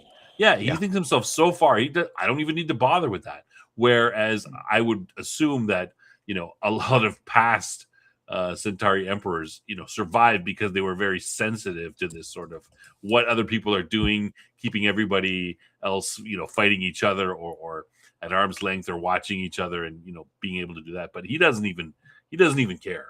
I'm not, in a way, I'm not surprised that Veer and Lando can be, a little more open, because obviously he doesn't seem to care or put much priority on stopping this type of thing. Well, I found it odd that, like, I think it was last episode, Londo was so worried about being overheard. I think it was he was literally scanning his. That was episode 1 where Via arrives. Yeah, he was literally scanning everything in his room for hearing devices. But they're going to talk about killing the Emperor out in the courtyard. And one thing that always bothered me about this scene is it starts out with a wide shot of, like, the forest and the gardens, and then it pulls into the set, and you could literally tell it's a set. The CGI does not go into the physical setting. It's like on top of these of the wall that you have these, like, fans that look like they're supposed to be part of a building, but it looks like they're just out there. It always bothered me, always kind of took me out of the scene a little bit when in this shot, because I've seen this episode many times. It always bothered me, and I think it was just probably the CGI of the time. So that's what I'm. I tend to give Bablyon, because it's the '90s, and I know it's not it's not Star Trek in the budget department. Yeah. I tend to overlook these little these type of things. I just sort of like go, hey, it's the '90s, it's 30 years ago, and exactly. they were working doing the best they could. So yeah, I'm going to focus on the story. Yeah, even Star Trek suffers with these things where they've got a planet that they beam down to, and the set looks like it's polystyrene and stuff like that. So I tend to just gloss over stuff like that unless it's really. I know I try to, but sometimes my ADD is like, nope, you're going to focus on that, you nerd. Yeah. The only ones that really grabbed my attention is the one where they had the explosions on Babylon 5, and you had that long corridor that stretched off to infinity with the explosion coming up before Londo throws himself into the elevator. Yes. Yeah. But otherwise, they've got the tight shots to show that they've only got a small set kind of constructed, and it is. Sometimes it can be weird, but I forgive them for that, because I know they got a tight budget and it can't all be absolutely perfect. Oh yeah. Okay. Let's go on to the final. Well, there's actually 2 final scenes here. We have Spoiler: Sheridan shows up. Where they have this big scene with the Drazi that we kind of covered before. We stopped it short of the big reveal, which was not at all surprised the way they played it. Sheridan shows up and gives a rousing speech, turning the tide, and Lanier had to fight people from beating up Delenn, I guess, in the crowd. What do you guys think about this? Dean, let's go with you. Okay. It's great to see that balcony being used again. It crops up every now and then. I think there's always a episode in each season where they have that balcony, people on it, and the crowd below. It's a good scene setter. You've got the good usual, I mean, that Drazi. I absolutely love that Drazi. He's always stirring it, causing trouble. And everything he said, I think, and we alluded to it, we could agree with. He makes a solid point, and then talk about timing as he's going on this rant about Sheridan being dead, and who walks on board? Sheridan. So I thought it was a great scene, given what they were trying to portray in the story. They didn't show, I think when Sheridan arrived on the station, they showed Zach, and I think was Garibaldi with them. Garibaldi was with them, wasn't he? Because Garibaldi had jumped out. Right, they had a security breach essentially.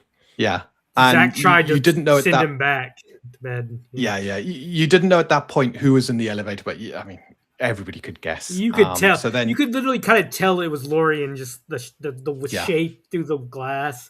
And exactly. So it wasn't a big surprise, but it was a nice way. The speech Sheridan gives about the fact that they can fight the shadows, they can win, and then the reuniting of Delenn and Sheridan, pretty good. I don't think there's much else to say from my point of view. I think it was just a very good scene. They didn't labor it. They kind of just did it all, bang, bang, bang, bang, chopping back and forth. Lovely done, and the reuniting of Delenn and Sheridan, perfect. Okay. Outpost, what do you think? I like the Drazi ambassador, the Hayek ambassador, the other guy who spoke, with the big head. I did not like the choices the actor made, because it was this big. This was the opposite. You know how I said bigness worked earlier. The bigness that he chose, like he was basically waving his arms with every word he said, and I'm like, okay, this is distracting me from what you're saying. And some of their reasonings I thought were like, okay, you're being really. Some of their reasonings didn't make sense to me. It's like they kept saying the shadows won't attack if we go back to our planet and mind our own business. That's completely against everything they've been seeing for the past few weeks. They've seen they've seen the shadows attack multiple places, but they think that just like, oh, we're going to leave them alone, that's going to work. No, in the last 2 weeks, the shadows haven't attacked anyone. It's gone. But quiet. before oh, that, absolutely. But they've focused on the last couple of weeks. It's like the shadows have stopped attacking, so we're going to pull back, and that's we're not going to make ourselves a target, because we don't want, when they come back, we don't want to be one of their targets. And I don't think that would work. That's what. I'm saying. It wouldn't work. But that's what they're reasoning. Yeah. I think it was kind of a weird choice to have Delenn down there in the crowd. And one thing I really liked, going back to the beginning during the meeting with her and the other ambassador, he actually asked her, he says, "Are you going to stop it?" She's like, "No, they have the freedom to be heard, even if I don't agree with it." And he's like, "Are you going?" He's like, "Yes, because just as much as them, I have the freedom to be heard," which I think to me is a perfect freedom of speech analogy. Other side, I might not like what you have to say, but you have the freedom to be heard. But I also have that same freedom. And I think how it just comes to violence, almost becomes a riot. It's playing into the fears that I think the shadows want. The shadows want this alliance to fail. They want Babylon 5 to fail. I do. I love the timing. I agree with you, Dean. I love the timing of just that slowly, like those shots of Sheridan's feet walking up the stairs, and just you see the draws. He's like, "Oh crap, Captain! I'm so sorry. I thought you were dead." And I love Sheridan's line. He's like, "I was, but I got better." I got better. I did like that line. Yeah. One thing, Lorian's ship is the weirdest ship I've ever seen. It looks like a sideways fish. Like if you took a fish and just like elongated its lower and put it on a lower fin and put it on its side. It's such a weird ship. And the fact that no one thought, when they heard it was coming, that we need to do something. It wasn't until it arrived. Well, no one truly knew where it was going, other than it was heading to Babylon 5. It probably couldn't be tracked that well in hyperspace, and the captain knew all the codes, so he could activate the jump gate. He could come in. If they'd activated any defenses, he could have deactivated them remotely, which meant, with the captain being dead, and this is down to the IT department on Babylon 5 now, why didn't they lock down his credentials? You know, he's presumed dead. So disable his access, lock down his credentials, and reallocate all those administration rights to someone else. Well, okay. they got to fill out a form. It has to go. It takes about a month. You got a good point there. Yeah, and then HR hold it all up. All the red tape. Okay, I'm going to be a bit more negative about this scene. I think I liked where it was going. You know, the idea. I like the concept of this scene. But I don't love the execution of it. You know, again, the thing with, like I said, they're accessing our docking and kind of doing it. It's like, why didn't you just get on the radio and say, "Hey, this is Sheridan. I'm not dead." You know, it's like, I understand it was for it. You know, it's to provide this dramatic moment, right? You know, it's in the story, but it's like it just seems so obvious that you're kind of just waving this stuff to the side in order to accomplish that moment. And you know, again, I feel like I'm pissing on this a little bit, but the "Are you with me?" part of the speech just didn't hit for me. It seemed forced. Yeah. It seemed like it seemed hard to deliver, you know, like George Lucas is famous for writing some things that the actors are like, how do you want me to do this? You know? And there are times where JMS's dialogue for me just doesn't quite hit. So again, like Dean, what you were saying, and I understand why you like it, because I can see conceptually, I do like it, but it just didn't quite get there emotionally for me, you know? I did like the parts where Sheridan was like, "Hey, you know, they say you can't do it. I'm here. I'm the proof. You can do it." You know, so I like the content of it, but it just fell a little short for me.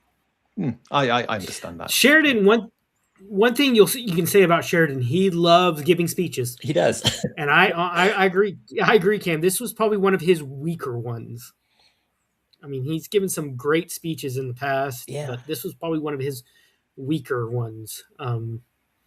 It just like, "Are you with me?" It's like, sure. I guess maybe there needed to be a little more build up to it to support that. You know, it's like he kind of jumped to the end with it. It felt like, but the crowd loved it, so I guess mission accomplished, right? I mean, and again, they read the script. Well, again, I'm sure this read well on the page. You know what I mean? And if I was reading in a novel, I'd probably be like, okay, you know, I'd be filling in the gaps myself if I was reading it. I expect. Snob, any thoughts on this? Well, any scene where we get to see Linear beat people up is a good scene. That's true. I do enjoy that. So that was good. But I like how he was like, he wasn't waiting either. It's like, bam!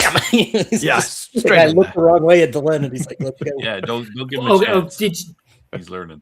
Did y'all, one more thing, did y'all notice when Delenn runs up, he does not take her eyes off him, his eyes off her?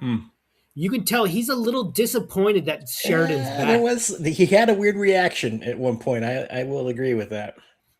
I didn't notice that. Because he's always he tells, I think, Marcus that it's like, I'm in love with someone who will never love me back, who loves another, Yeah. and we all know who that is. Mm-hmm. Yeah. Yeah, so I like that about the scene. I think overall it's a good scene. I do agree with Cam. The part about the "Are you with me? Are you with me?" Saying it a bunch of times that doesn't hit as hard. It's not a good speech. It's like saying, it's like, asking the crowd to cheer, and then they cheer and you go, "No, louder, no," like it's just a little bit on the late side. I can't hear you. Yeah, I can't hear you. Yeah, exactly. That scene. That's always a little bit lame. It's too bad they could have, I don't know how I would do it, but you got to end that speech a little bit more. And they can do it because some of his other speeches were quite good, right? Like, so, and I think that this one was good up until that point. It just didn't hit at the end very well. Yeah, I agree. The punctuation on the end just wasn't quite right.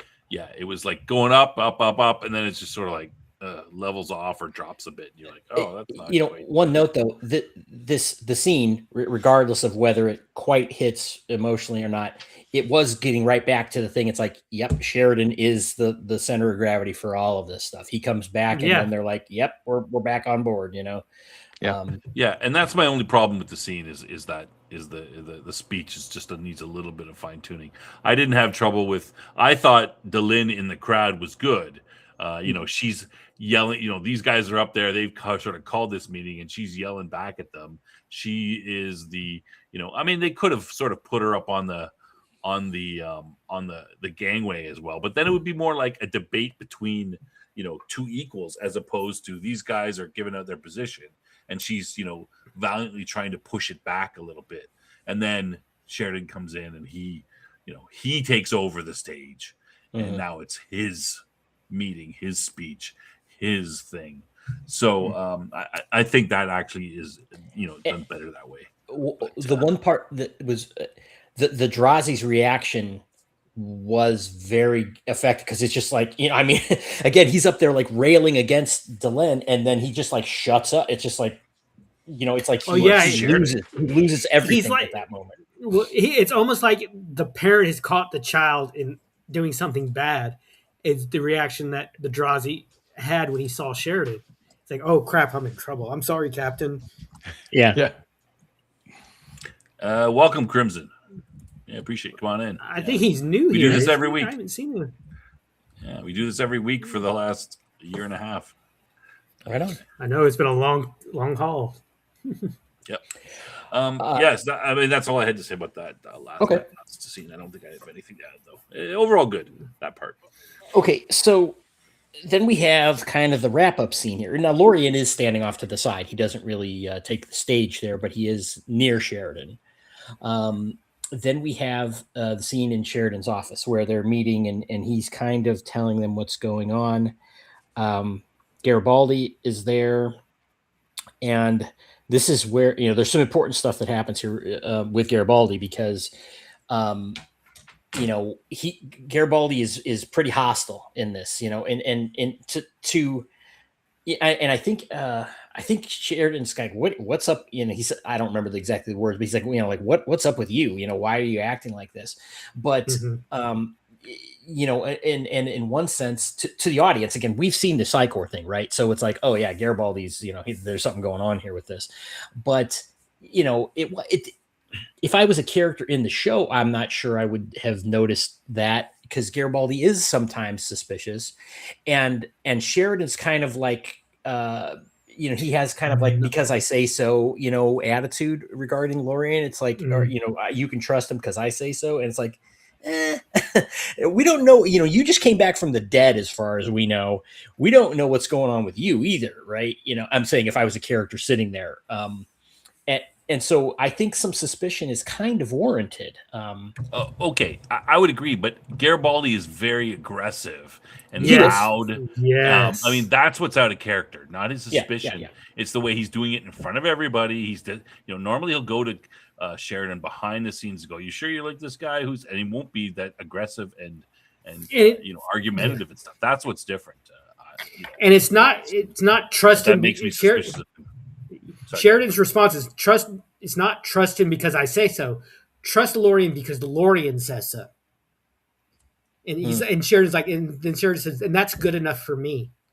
Because when Sheridan's in the start of the scene, when Sheridan's giving his update, the entire time Garibaldi is laser focused on Lorian. Mm-hmm. He doesn't take his eyes off until Sheridan notices this, and he's like, "Mr. Garibaldi, do we have a problem?" And he's like, "Yeah, who's your new best friend?"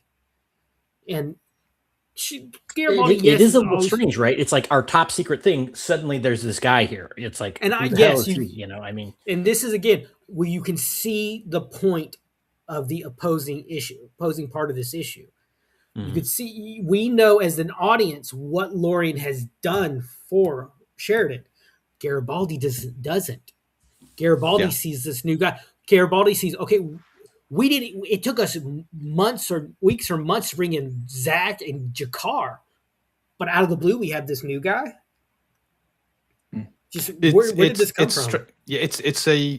If we think back to the last scene we had with the Captain and Garibaldi together, where it's about putting the nukes on board the White Star and their relationship there wasn't many words spoken, but you could sense the bond they had, the trust they had with each other. You now skip ahead to this scene, and that trust is no longer there. And I think it's from both sides. You're Garibaldi, you've just been rescued, you don't know where you've been. The captain's now returned from the dead with this new person. You haven't been told who this person is or anything like that. Yeah, I would be pretty pissed in a meeting if I was head of security, because I've got a security risk that isn't controlled. I don't know who this person is. I don't know what they can do. Have they controlled the captain? But then it's how Garibaldi expresses that, constantly looking at Lorian and then being aggressive and almost insubordinate about his approach. But at the same time, it's Sheridan. Sheridan isn't sharing. He's not telling Garibaldi stuff. He hasn't brought him in ahead of time to say, look, this is Lorian. He helped me. We need to trust him. He doesn't explain it to anybody. Yeah, it feels like he's just dropped his command staff into this and is refusing to explain who Lorian is or what he's been through. And maybe that's because he himself is still trying to reconcile the fact that he died and has been brought back to life. So it is very strange. You know? Yeah, it is. But I think the scene is a great scene, showing now this growing conflict between those two characters. And because we know the Psychor's involved, we're immediately jumping to, have the Psychor done something to make Garibaldi like this? And maybe that's part of it. And how is this very different from what the Minbari were doing to Sheridan, sharing just these kernel of nuggets, like what we said earlier, secrets breed discontent and paranoia. That's what's happening with Garibaldi. Garibaldi has always been a paranoid guy, but never to this extent. This is like you took the dial from like a 5 to an 11 almost. I agree that his attitude is off, but on the other hand, Sheridan, it's like Sheridan should be a little more cognizant of what he's doing too. It's like it's a little bit of a failure in leadership there to recognize, that issue.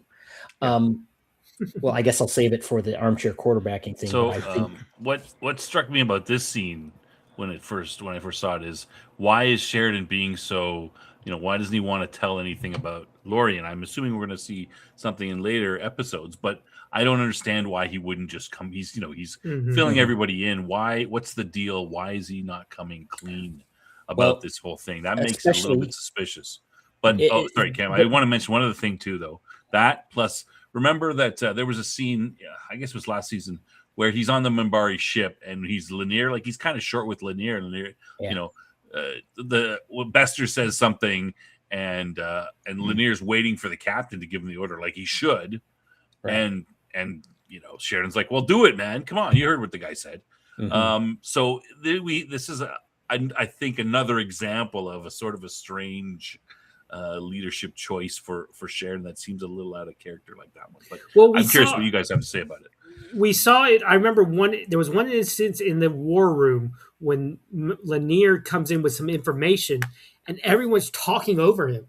Like he'll try to talk, but then one of them interrupts. I think it was like I know one of them was Sheridan. I can't remember who the other parties were until he's like, well, I was about to tell you all this. He gets really frustrated. Lanier gets frustrated. And I think that we see a parallel kind of like this in this scene a little bit where Sheridan, he's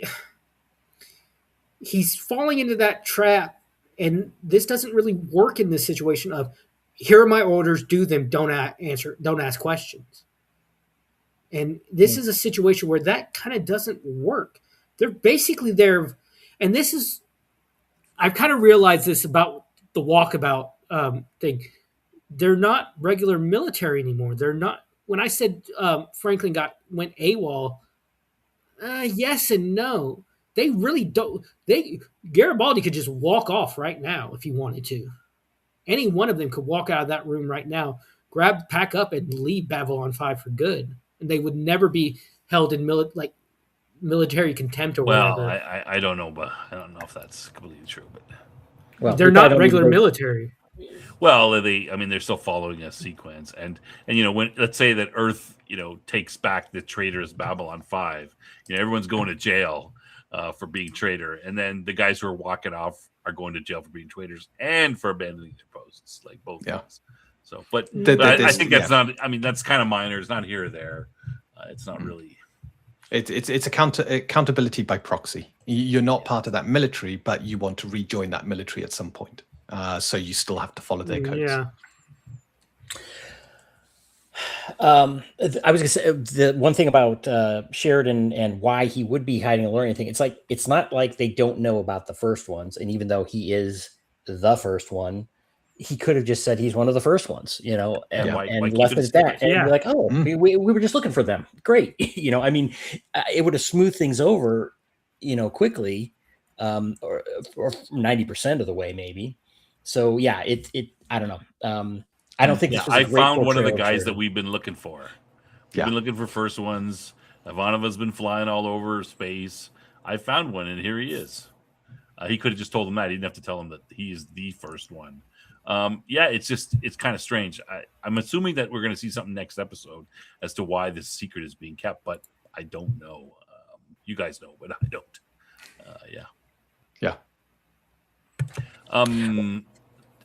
Sorry, go ahead, Cam. I was just going to say, unless we have anything here, I guess we can move on to our armchair quarterbacking. Okay, just a little bit of administrative stuff. I want to.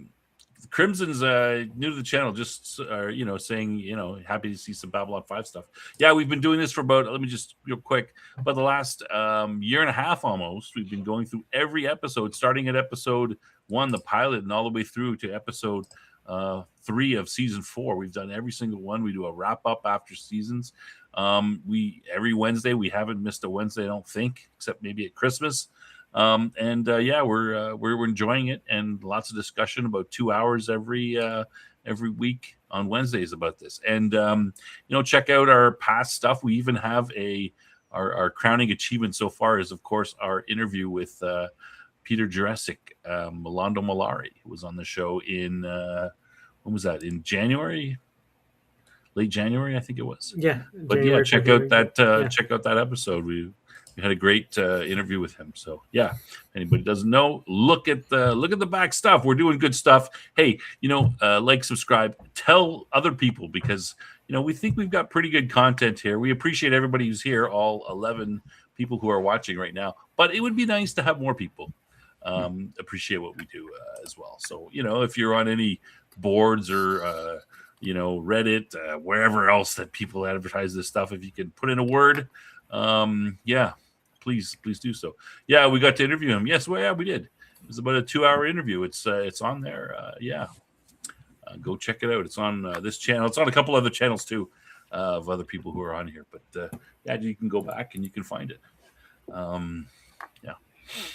Yeah, he was a great guy. Very generous with his time for coming on our humble channel. It was a good discussion. Lauren promoting status too quickly. Yeah, I still like him laughing with. I'm too old for this stuff. He laugh. Yes. Yeah, right. I honestly felt when he started laughing that Garibaldi was Bobby going to throw a punch? It seemed like, ooh, that's a little tricky there, my dude. All right. Ready to go to I think anybody have anything that they're missing here? No, I think we pretty much caught everything. Yep. I was just saying there was a lot of storylines, a lot going on in this episode. There were lots of plots within mini plots. It's the 70 light years in all directions was one, because 70 light years isn't actually that big. But I did a quick calculation. There are between 5,500 to 6,000 star systems within 70 light years of Earth. So it kind of puts it into context. However, the edge of the Milky Way is roughly 26,000 light years from Earth. So saying Zahadoom's on the edge of I think they've always said on the edge of known space, haven't they? Well, the thing is, the rim changes because that's the thing Earth does. It's always exploring the rim, and they're always getting updated star charts. But there's a difference between the rim and then their galactic rim. And I think Zahadoom has always been said to be near the galactic rim. And the reason this episode is called The Summoning is because it's one of the few. It's the only episode in the entire series to feature everyone. The entire cast appears in this episode. It's the only one. So that's why it's called The Summoning, which is pretty cool, in my opinion. I think I got the right. Oh, this is better. I think I got the right link to the Peter interview. So if you want to check that out. All right. Okay. So now this is a kind of a little bit of a new feature that we are doing on the show, and we calling it the they come up. There we are. Okay. I gotta just. I can't see it. I'll just get rid of this here. Cam, get out of the way. It's I don't think this doesn't matter. It's not going to do anything. Anyway, it's the armchair quarterback. We got to figure that out somehow. But what we do on this one is, we talk about how we would change or fix the episode. It's a little bit of fun. All right. Who wants to go first? Outpost, you got any changes or to this? Like I said earlier, I would have trimmed down the search for the first one plot. Maybe keep the opening scene with Delenn, Susan, and Marcus, and then maybe keep the scene where they actually find the Vorlon fleet in hyperspace. I would have wanted more like a heavier, more impactful speech from Sheridan. I think we've kind of touched on that recently. Are you with me? That's kind of like, it's blah almost. Other than that, I enjoyed the episode. That's pretty much what I'd change. Okay, Dean.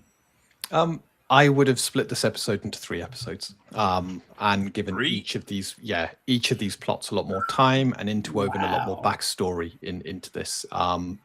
And there's a lot more they could have added. It felt rushed. Everything felt rushed. It was a race to delivering the final verdict, which is Sheridan's back and he's uniting people. And this is a growing theme I have with season 4. Everything is rushed. And how many plots have we got running through this? And you're jumping to one, you're getting a few words, a few lines, and then you're jumping to the next and jumping to the next. There's a lot more they could have done. I would have liked to have seen Zach go out and actually start investigating where Garibaldi is, rather than this information just land in their laps, because it just felt artificial. There's a lot of this that feels artificial, or feels like, oh yeah, they did that just to push the story forward. Can you imagine if over a couple of episodes you had Marcus and Ivanova on the White Star looking for first ones, and they flesh that out a bit more? Maybe they find another one, making it not a fruitless exercise. And then, by the second or third episodes, they uncover the Vorlons. And now it's a race to get back to Babylon 5, to let Babylon 5 know what they've uncovered. Maybe they find Sheridan. Maybe they find Sheridan. Everything was compressed and rushed to make this episode what it is, and in my view, you really feel it. And I think you could easily get 2 episodes from this one, and I think you could quite happily have 3 episodes, giving every piece a lot more time and adding in more elements to what is going on around Babylon 5. Yeah, I agree. Zach is very underutilized. He fact, could have really shone in this one and helping tracking down Jakar, and in trying to track down what's happened to Jakar, uncovering where Garibaldi is, and that would have been a fantastic. Yeah, he could have taken Garibaldi's place for this episode in a sense. Yeah. And Crimson, before you came in, we were talking about Zach, so you might want to check out the earlier part of the show. But yeah, we pretty much agree. Dean basically said exactly my thoughts on this. If you go back, I complained loudly about, the post middle of the 3rd season. It's like we had like 4 or 5 episodes. It's just like, what are you doing with this? We have the story to progress, and it's very much felt right now. It's not that these things are bad, but it is so rushed and so compressed. And it's good stuff that could have been just played out over time more effectively. And it's just a shame, and we know there are practical reasons, because they did compress this because they thought they weren't going to get the 5th season and everything. But, I find that hard to justify, given that they have wasted some episodes, on things. So it's too bad, if you could go back and do it again, maybe they would. But basically, Dean, you hit on all those points very well. And then Outpost, you mentioned that the speech scene didn't hit me that well. I would have preferred to see that a little bit different. Mm-hmm. Oh, and the other thing I mentioned with the Drazi and or the non-aligned worlds, if there was maybe a subplot there that played out over a bit of time too, that's like, they're, this is their chance to, to kind of take over or get more influence or something. If it was more motivation, because again, like we said, their motivations are kind of contradictory. They don't really fit that well. So anyway, what about you, Snob? I can't disagree with Dean and Cam. I'm going to sort of restrict mine to the. But he'll disagree with me. No, I'm going to restrict my comments to the episode itself as opposed to expanding it. Though I totally agree with that. Mm-hmm. Mostly I don't really have a problem with this episode. I agree with Outpost that I would have, a little bit, spend a little bit more time on that speech, Sheridan speech, writing that could have come out a bit stronger. That was the main thing. The other things that I might have changed are really more of a style sort of, a style choice for myself personally, as opposed to, something that saying that, no, it shouldn't be like that. It should be like this. The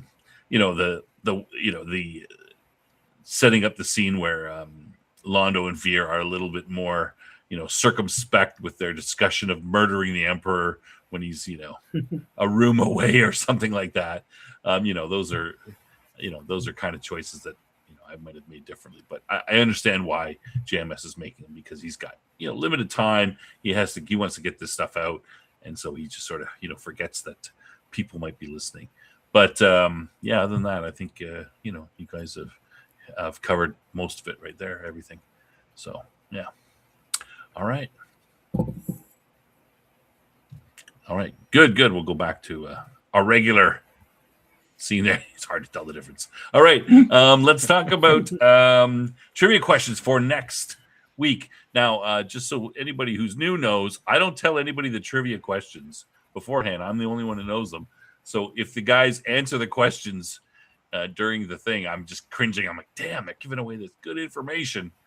Sometimes that happens, but hey, that happens. So I tried to pick out some fairly difficult questions this week here, but we've given you some of them in the show. What was Amanova's response to Marcus's "I'm picking something up"?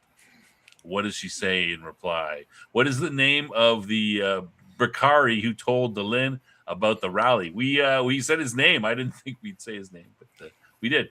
What races are the 2 ambassadors who led the rally? I think we mentioned that as well. According to Lito, what did the Vorlons see the shadow? Did the Vorlons see the shadow influence? As what? They say it's something. I don't think we mentioned that one. And which two cities does Ivana want to visit on Earth? That's when she's talking to Marcus. We didn't mention the answer to that question, but it's pretty obvious. Pretty obvious there. Okay. Final thoughts on the episode. Q's getting his in. Dean, do you want to go first? Then happy to do that. Again, it's a running theme for me, a very compressed episode, a lot to take in, a lot of mini plot lines. The Cartagia one, I think, was this kind of main one, although Sheridan returning was a close second.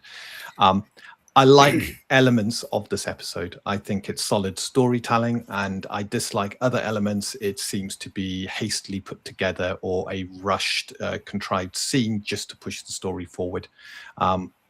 It's such a shame because it's, you know, up until this season, everything has been very solid. Even the off episodes have been okay. And right now, I feel I'm watching a show that's been. It's like playing in a tabletop game where the DM's got a story he wants to tell, but he wants to get to the end of that story pretty fast. You know, so you're being rushed through all the bits in between and not given time to savor it and take on board what's happening. So it's a great episode. It's, you know, the acting's solid, a little bit rushed.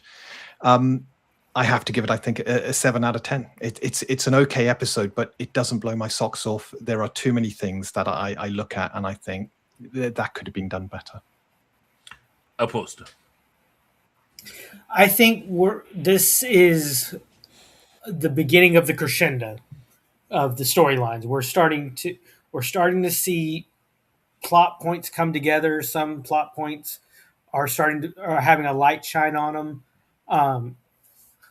Some of the acting choices bothered me. I did not like. Again, Cartagia steals every scene he's in my opinion. There's something about a good villain that I absolutely love, and he just blows it out of the park. There were some rushed issues, some moments that fell flat, like the speech. But overall, I give this probably 8.5 out of 10. I can see where we're going and how this is like the start of the season was the big drop right at the start of the roller coaster, and we're starting to go back up to the next big one. I can feel the track click, click, click, click, click, click, click, back up the hill, and I just waiting. It's that feeling of waiting that we've gotten from this episode, like that anticipation that I feel coming. Cam. Well, you know, again,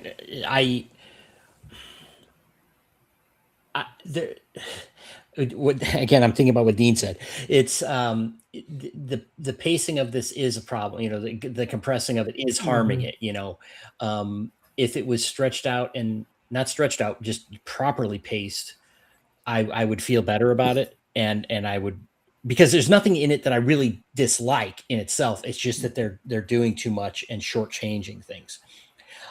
So I think I would probably say 7.5 for the episode, although the Centauri Prime stuff I really like, and I would give a 9. So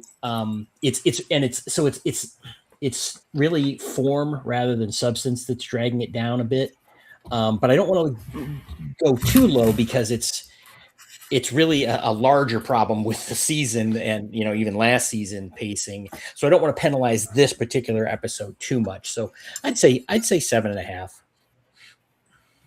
All right. I think everybody's brought up we've talked about it in detail about, you know, the problems with the story. Everybody, my other three co-panelists have mentioned everything. I don't have anything additional to say.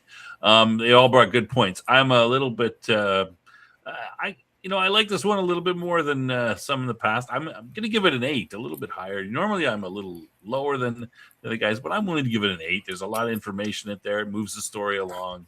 And I guess maybe I'm giving a little bit, we do know the background of the situation with this chat with season 4. They thought there wouldn't be a season 5. There was all these network problems. So we know why JMS is, crunching it in. And I guess I'm giving him a little bit more, I'm forgiving that a little bit more than maybe some other people are, but that's fine. I don't disagree with any of the points that have been made up, but 8 overall. All right.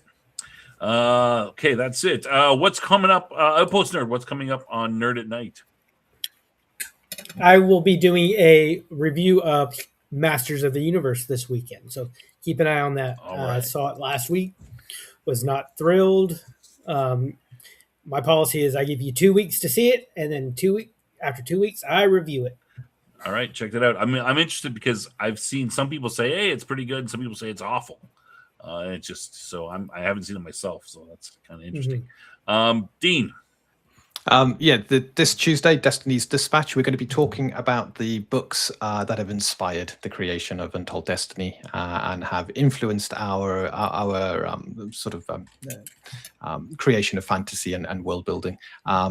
We don't have a spotlight. Unfortunately, the person we were due to interview cancelled on Sunday, so nothing on Thursday. But tune in to us on Tuesday for an exciting dispatch. And just so everyone knows, Dean is working on it's pretty much done now. Yeah. A tabletop RPG set in a fantasy medieval type setting, and it's supposed to come out. You're thinking of October? Is that? We got 2 dates. The end of June, so 30th of June, we have the complimentary rules going out. So this is character creation for first level. So you can create your own characters. You can run the game. It'll have some creatures with it and some GM's advice. An adventure then at the end of July. So if you want to run those first level characters through an adventure that we've come up with, you can do so. And then we have a backer kit standing by for October. I believe October 13th, we'll be going live on our backer kit to get some crowdfunding. So a lot of work ahead of us, but we're doing a big push on the PR. We're trying to get rules in front of you, all lovely, beautifully laid out with lovely artwork so that you can actually play the system. Yeah, so Dean's channel is sort of focused on his system and information about it, and all kinds of stuff like that. And I'm not a big fan. I mean, I played RPGs, but I'm not a huge fan of them, especially medieval one. I like the science ones a bit more. But I played a test game with some other people, and this system is different than normal, and it's really good. It's dynamic. It's fun. I'm looking forward to finishing our thing off. Yeah. I haven't been excited about stuff like that very often. All right. I'm going to bring in Madman is sitting in the background. He's one of another co-panelists. He can give us, he's not on today. He wasn't on today's show, but he can give us with what's going on Q2 Cast TV. Madman, go ahead. Hey, how you doing, everybody, tonight? Yes, we had the Stargate video today on the cancellation. Tomorrow, Carrie Means, Frylock, Aqua Teen Hunger Force is looking at homelessness. Also, if you missed it on Tuesday, we had R.J. Carter of Critical Blast of Publishing about the new Remo Williams a graphic novel that's coming out. We saw, it's amazing. Outpost and Sci-Fi Snob has also seen the panels to this. Blew my mind. It's some of the best stuff you will see of a graphic novel. And what they're doing is they're incorporating the books themselves into graphic novel. Catch out the interview. It is a great interview. RJ was really great with us. We had a lot of fun, so do check it out. Next week, we got a lot of stuff going on. We're working on Madman Cafe for Tuesday, and there's a lot of major stories for next week. Also, breaking out of New York Knicks come back from a 30-point deficit to win game 4, 3-1. Magic number is number 1. The party is going on here, and the rioting is going on right now in New York. Yay, sports ball. Yeah. Yes. Just to answer Crimson's point. Yeah, this is all like, Babylon 5 is, 93, 94 till 98. It's, there's a bunch of Farscape, Andromeda. There's a couple of shows all competing around there. Mm-hmm. Yeah. All right. It's Take My Sub. You already sold me. He says, all right. Make sure you sub to all of us. Yeah. That's we will take your sub. Tell your friends. Crimson is getting the award for the most enthusiastic new viewer. So yeah. Yes. Oh yes. Yeah. I've been watching it in the background here. And Cam, yes. what do you got? What do you got yes. for me? Well, Oh, do you have something else first? You gotta no. take me down a few pegs before you. No, well, we'll save that for the after show. Don't worry. Right, all right. I was gonna just, since Jeff's not here, I was going to mention right. The Tennessee Tabletop Tavern, which is Jeff's channel, has been rebranded to be the Bad News Barge channel.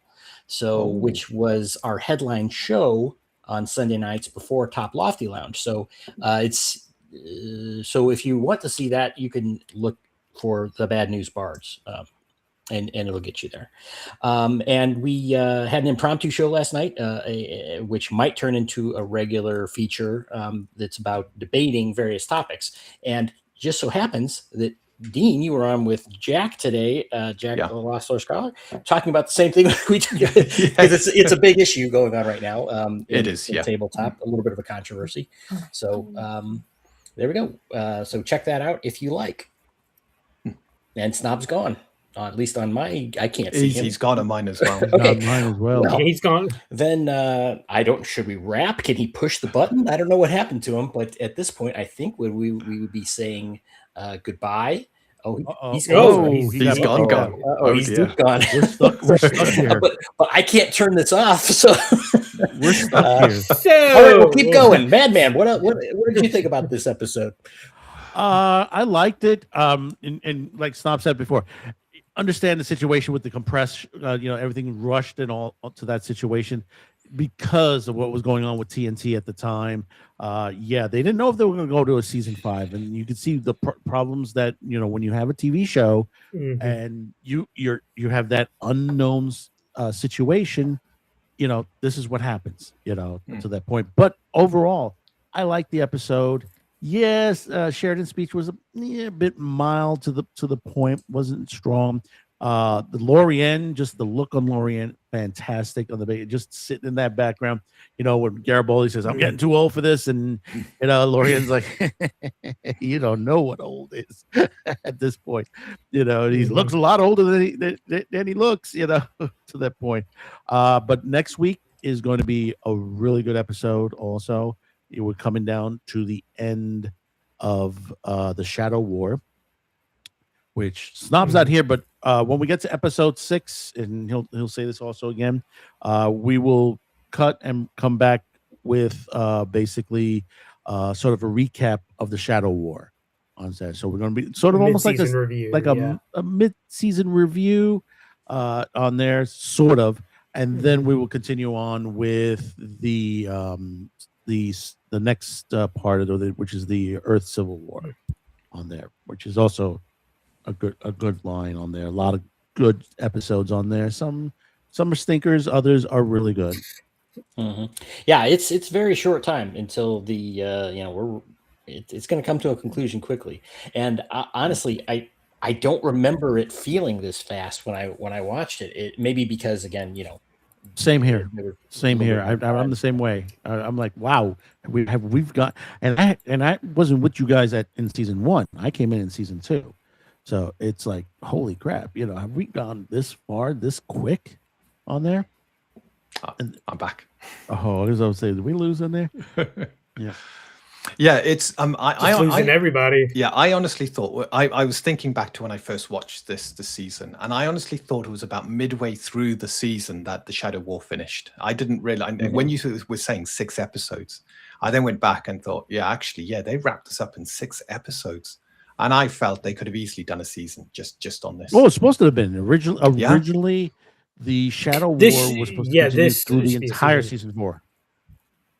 Yeah, the Civil War, and it would have been season as 5. good as season 3. It really would have been. And I know I'm marking down episodes, and there's a running theme. But after such a great season, this feels like such a letdown. There's a lot to open up with Babylon 5, and you look to what was supposed to be, what is. And again, what was supposed to be, on the other hand, because you had the Sinclair situation and what was supposed to have been to that story. Then you got this over here, the Shadow War and the Earth Civil War. What was that supposed to be in the new hierarchy now with what I call the Sheridan span, what was should have happened in season 4 in the entire Shadow War and season 5 of the Earth Civil War, Yeah. to that point. Mhm. So it's, the only one who'll know is JMS himself. Yeah, absolutely. And don't get me wrong, there are some amazing episodes in the season. And some of them really stand up on their own, where you see they've dedicated time, they've compressed other episodes to give certain episodes enough real impactful time. And yeah, thinking about the Shadow War just being 6, it was nice that they gave the Earth Civil War the time it got, because it really did deserve that, and they pull off that really well. It's this is not a spoiler, but the recent animated movie that came out, I think it was maybe 2 years ago or something. The Road Home. Yeah. Road Home, yeah. It kind of opened the the door to the idea of a reboot, or something more with Babylon 5. And since it's Babylon 5 is such a specific story, it's not just an open universe. There is open universe stuff you could do, but it's pretty specific. And the armchair quarterbacking we did, I would be curious to know if JMS, it was like, if you could do it all again, what would he change? And by the way, I think I could speak for Snob, Mr. Straczynski. If you're interested in coming in on the show, we can arrange that. But I would like to see. It's like, because again, there were constraints outside of what he ideally would have done. In many things. I mean, going way back. Madman, you talk about the trapdoor thing. That is kind of, we're past that now. But what would have been his ideal story if he could do it again? Or maybe he's like, no, I'm done with that. I've done it. I'm finished, and I don't want to revisit it. But I think it's an interesting question to ask, at least. Yeah. Oh yeah. And and the thing about it is, I don't know if you guys have been noticing it on X. There's been calls for him now with the situation with the Doctor Who. Is that now people are calling out on JMS that says, "Well, here's your time. If you want to do Doctor Who, this is it." Yeah, I'll be bringing Doctor Who up tomorrow on Pop Up Snob. That's one topic I'm going to bring into, because I find that really interesting, that one of the biggest franchises in the world, one of the most longest running sci-fi franchises, pretty much on life support. And they need they need to radically change it. The route they've been taking, the stories they've been running, have not hit home with audiences. And the numbers have plummeted. The deal they had with Disney just didn't pay off. Disney weren't getting the returns that they were looking for. And the BBC has a lot of patience when it comes to TV series. They used to have a rule, and I think they still do, which is, if they commission something new, they do it for 2 seasons. And that's because the first season can sometimes be a little bit rough and people are settling in, and the second season's when it picks up. And we've had some amazing people brought to us through the BBC, given a limelight. Hugh Laurie is one of them. It's these incredible actors and comedians who've then gone on to bigger and better careers. The BBC, I'm not a big fan of them, but they have opened the door and allowed a lot of talent to blossom.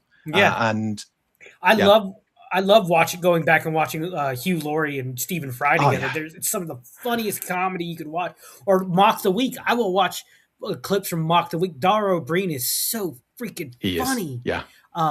Frankie Boyle can go F himself for all I care. I can't stand Frankie. I could probably say this to you if you've watched Mock the Week, but have you ever been to the Dip? Do you remember that joke with what's his name? He's diabetic, used to be fat, skinny now, and the girl with the weird hair. I haven't watched Mock the Week for years. I watched the early seasons, and then it started to go off the boil. So I haven't seen it for about 5 years. Ed Gamble made a joke about one of the other ones. She's like, she talks about like her her village used to be in a dip, and he has just run with it. And that was like 6 or 7 years ago. And every tweet she makes, she's like, "Oh, like I'll be going to this city for a comedy show. Oh, you're finally getting out of the dip." She hates it. I can't remember her name. She's got blonde hair now, but she like this was back during the pandemic. She had like this haircut that was like shaved in the back, and then she had long like I can't remember her name. Oh, it's gonna bother me. But I love British comedy, and See, I loved Rowan Atkin. Of course, the stuff that he did. But I grew up with, of course, Monty Python, The Good Neighbors. yes, Everything down the line on those old shows on there that were really, Macy Adams. that were really, really Sorry. good there. And then, when the MTV era came in, you brought in the young ones and all the other. Oh yeah, the young ones they were fantastic. Yeah, I love R.I.P. their, Rick Meyer. yeah. It's like Yeah, I love their stage shows. I love watching the bloopers and them going at each other, just trying to one up each other. Like there's one where the guy with the glasses, I can't remember. I can picture it was Maisie Adams and Ed Gamble. It was a little thing between them that I was thinking about. Dean. Maisie Adams was just the. I remember him in what'd you say his name was from the young ones? Rick Meyer. Arrested. Rick Meyer. Was it Drop Dead Fred? Yes. Yeah, he was Drop in Dead that. Fred. Yeah. Yes, I remember that movie as a kid. Yeah, he also with his wife, the one that played Vivian on the young ones. Him and Rick Meyer used to do these stage shows that were like you can see it on YouTube. Yeah, that's what I was talking about. Is that what you're talking about? There's They're one where fantastic. They are so funny. They are fantastic. The bloopers are freaking hilarious. There's one where the other guy, Rick, says something. He's like, it's a stage show, and he delivers this huge line. He does it huge, and everyone starts cheering. And Rick would always like to the audience. He always like tell them to shut up. It was so funny, just the audience interaction during these stage plays. I like what's his name, Mrs. Brown. Oh yes. Did you ever watch that, Dean? I love Mrs. Brown, Mrs. Brown's Boys, because I watched some of the plays, and he would, what was his name?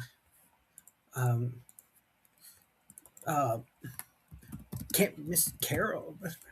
Brandon O'Carroll. He would give you a line, and the line would have two.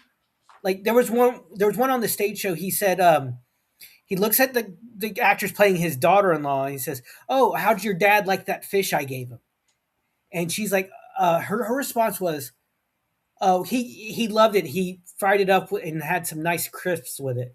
And Brandon O'Carroll delivers the line. He's like, "Well, that's the last time I give him a goldfish from the fair." He does these things where he corners his scene mates, and it's some of the funniest moments. I love Mrs. Brown's Boys. I always describe it to Americans like the Irish Medea, almost like Tyler Perry, and they actually did a Mrs. Brown Tyler Perry movie where Mrs. Brown actually comes to and meets Mrs. And Medea, and Mrs. Brown eats edible chocolates to the point she's high as a kite, and it's funny, but I found him during the after the hurricane, and it helped me during all that, just dealing with all that. Yeah, for those of you who are still with us, unfortunately, we had some technical issues. We can't shut down the show. Of course, this has happened to many YouTubers in the past. We're now in a unwilling marathon. Yes.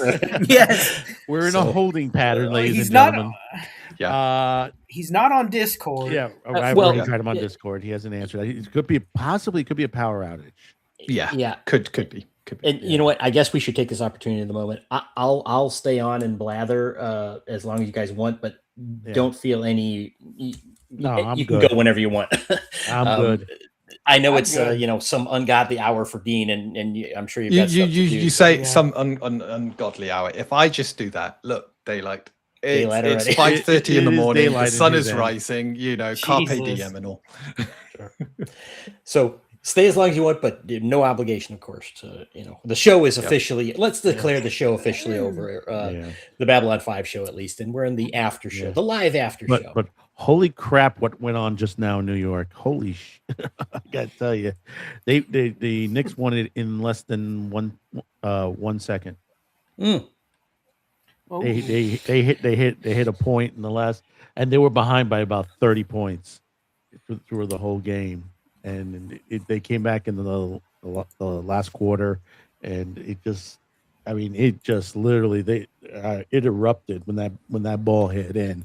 It almost bounced off the rim, but somebody was right there, and another Knick player was right there and knocked the ball in. And it's like 107 to 106. Yeah, just to remind people, Crimson is still in the chat, eager as ever, and he has actually asked us random question, opinions on the movies, which I assume is talking about the Doctor Who movies. Babylon 5. The Babylon 5 movies. Mini Babylon. That's fine. We were talking Doctor Who at the time. Yeah, we're not there yet. TARDIS news. Yeah. I've seen most of them and generally like them, Yeah. and we will get to them eventually. We will. Yeah. Oh, good. I was wondering about that. I've seen all of them. I just bought The Road Home recently within the last couple of weeks, so I saw that. I enjoyed The Road Home. I know it was a little strange because so many of the castmates have gone beyond the rim. Franklin, I think, was Phil Lamar by the sound of it. Another great voice actor. He's done Samurai Jack, Jon Stewart from Justice League. Was on Mad TV back in the day. And I can't remember who they got to play Delenn, but I think we've lost 3 of the cast members, 4 of the cast members. Oh, it's more than that. It's more than that. There's not much left. I think Peter. It's Bill. It's Peter. Peter, Will, Bruce. Oh God, I think they're the only. There's about 6. And I think it's Claudia. 6 that are left. I believe. I think 6 or 7. Yeah, and on top of that, we lost Franklin not long after the show ended. I think early 2000s. Yeah, he unfortunate. Yeah, it's sad that the many of the cast have died prematurely. Young. Yeah. So. And Veer, Steve. I remember Steve first from he's Flounder. Yep. When I think of Steven, I think him as Flounder before I think of him as Veer in the Animal House. In Animal House, I loved. Well, you're right. It's funny because we were talking about Jeff Conway earlier, and I think of him as Bobby Wheeler from Taxi. But you're right about he was in Grease as well. That's right. And the thing is also That's Jason right. Carter hasn't been well lately. I know he went through an operation last year. Mm. One plays Marcus. Marcus. Yep. Yeah. That's right. I remember back in, I can't remember when, but Dragon Con, they had all these panels with different, all the Rangers. They had all the Centauri, all the Narn, that were, and then all the Minbari. I remember, and then they had this big panel. It was the panel. It was it was when JMS revealed Sinclair's why he left, because for years no one knew why they recasted him. And then he revealed it was during that convention he revealed his mental issues. Mia Furlan, she was from from Czechoslovakia, was she not? I think so. Yeah. And she tells the story about losing her family to the communists. And someone yells out, "Well, you found your new family with us." And she was just a heartwarming moment. She loved, I think the whole cast loved the fans and loved the show. It's like what we saw yesterday with RJ. RJ himself is a fan of the Destroyer, and it showed through his work and his passion of it. So check out yesterday's Madman Cafe. I could not stop smiling the entire 2 hours. I had so much fun. Oh yeah, it was great. It was great, and of course we invited him back. Hey, you got anything else? You want to throw at us? Because there's a lot. There's Critical Blast has a lot of stuff on their rosters.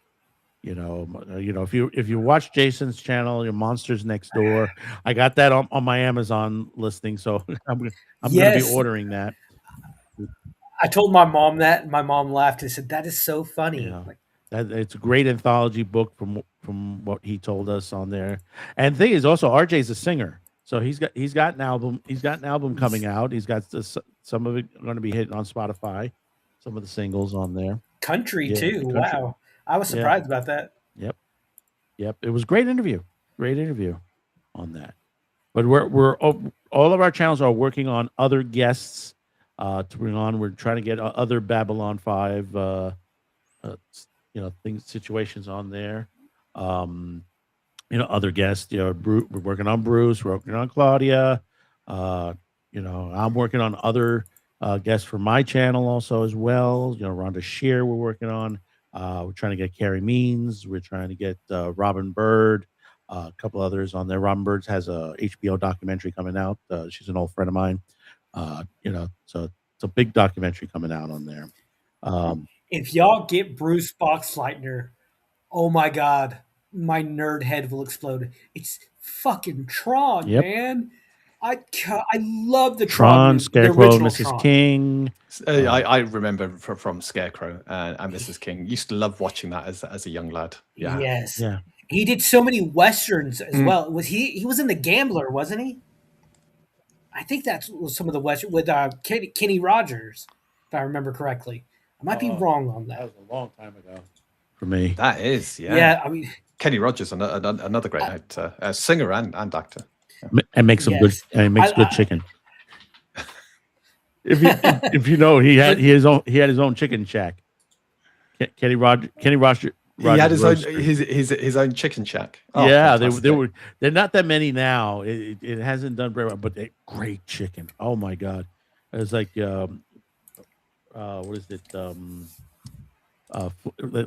He flavored the wood. It was like wood roasted. It's just like bread. That sounds that good. sounds good. Yeah. Oh yeah, the cornbread. The cornbread was delicious. This little cornbread. I've been cooking more myself lately. I've been trying to. Thank you, Cam. Appreciate it. I've been trying to learn how to grill out more, and I've been doing barbecue chicken.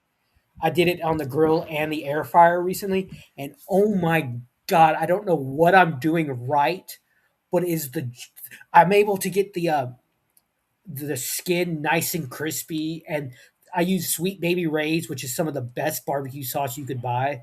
I don't know if it's in the north. I don't know. We I don't have really Sweet know where Baby Ray's, you're from, but Cam. unfortunately, it's not real barbecue sauce. It's good, but it's so not real good. barbecue It's sauce. so good. Shut No. There's someone But, broke down.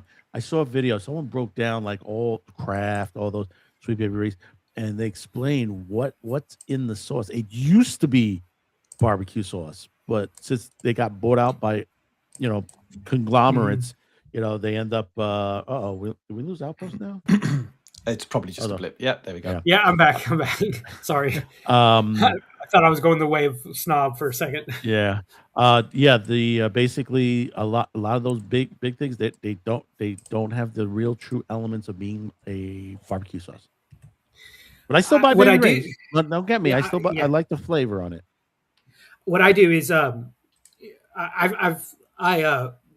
I grill them on both sides to get them a little crispy, and then I baste them on the grill and flip them over. I usually do it about 5-10 minutes on each side, and it gets it keeps the juice in the meat so well. And I tried Monday night to do it in the air fryer, and I found this recipe that said, "Oh, do it like 15 to 20 minutes total." And I did it, and it was raw. I'm like, I put it on another 20 minutes. Mwah, chez magnifique. It was so good. So I've been doing that. Yeah. That we still have a lot of people here. This weekend, if you guys have Me TV, the Sven Squad or the Svengoolie Squad is on this weekend, and the premiere of the horror movie Idle Hands, which is a great film. Is is it that Seth Green one? Yeah, That's the Seth Green one. Yeah. Oh my god, that was so, yeah. Jessica Alba was in it, looking hot as hell. Yeah, it's my hitting God. MeTV for the first. It's premiere on MeTV. They've been getting like a lot of the more Wow, that was current films now on MeTV on Spenguli. You know, he's got a great show on Saturday nights. It's like 8 p.m. Eastern on MeTV. But they do like once a month. They either do a double feature, which is they have now like what they call the Spend Squad, which they've hired like multiple people as additional co-hosts to the Spenguli show, and they get their own night, which is like it's this weekend. So great movie, Idle Hands. How long has Spenguli been at this? He's the second Remember this? He's the second one. I've never watched. Okay, it, yeah, honestly. there is an original Chicago. If you know from the east, northeast, Chicago area, and also New York.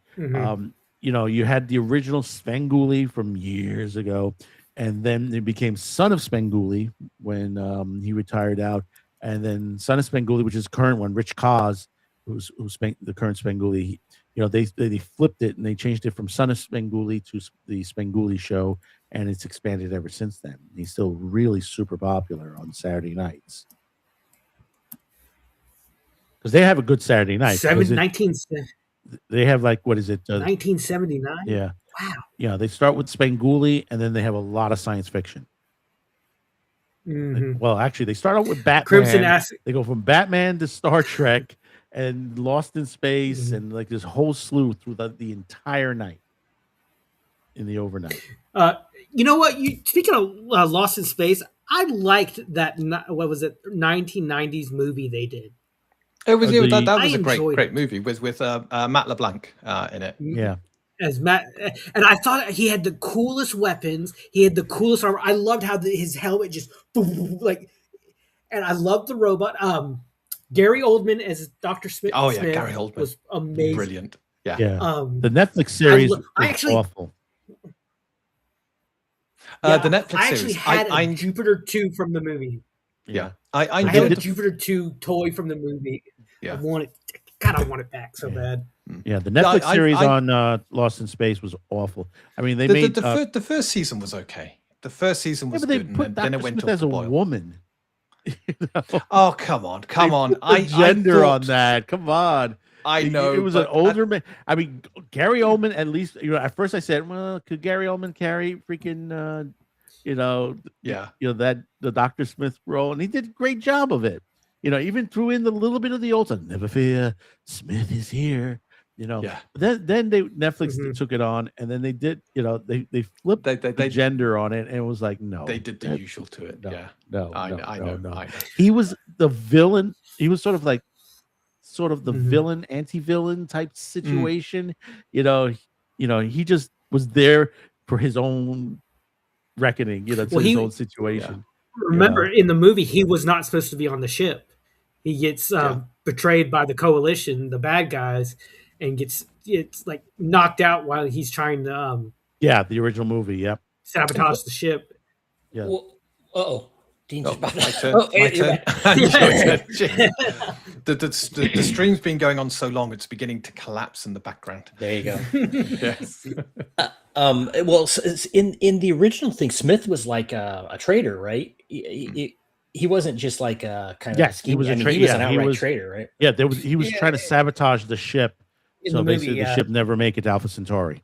Because there was this terrorist organization that wanted to stop the recolonization, and the bubble ship in the movie I thought was cool. It was that little bubble with the two fins on the back, and just it was a really unique starfighter.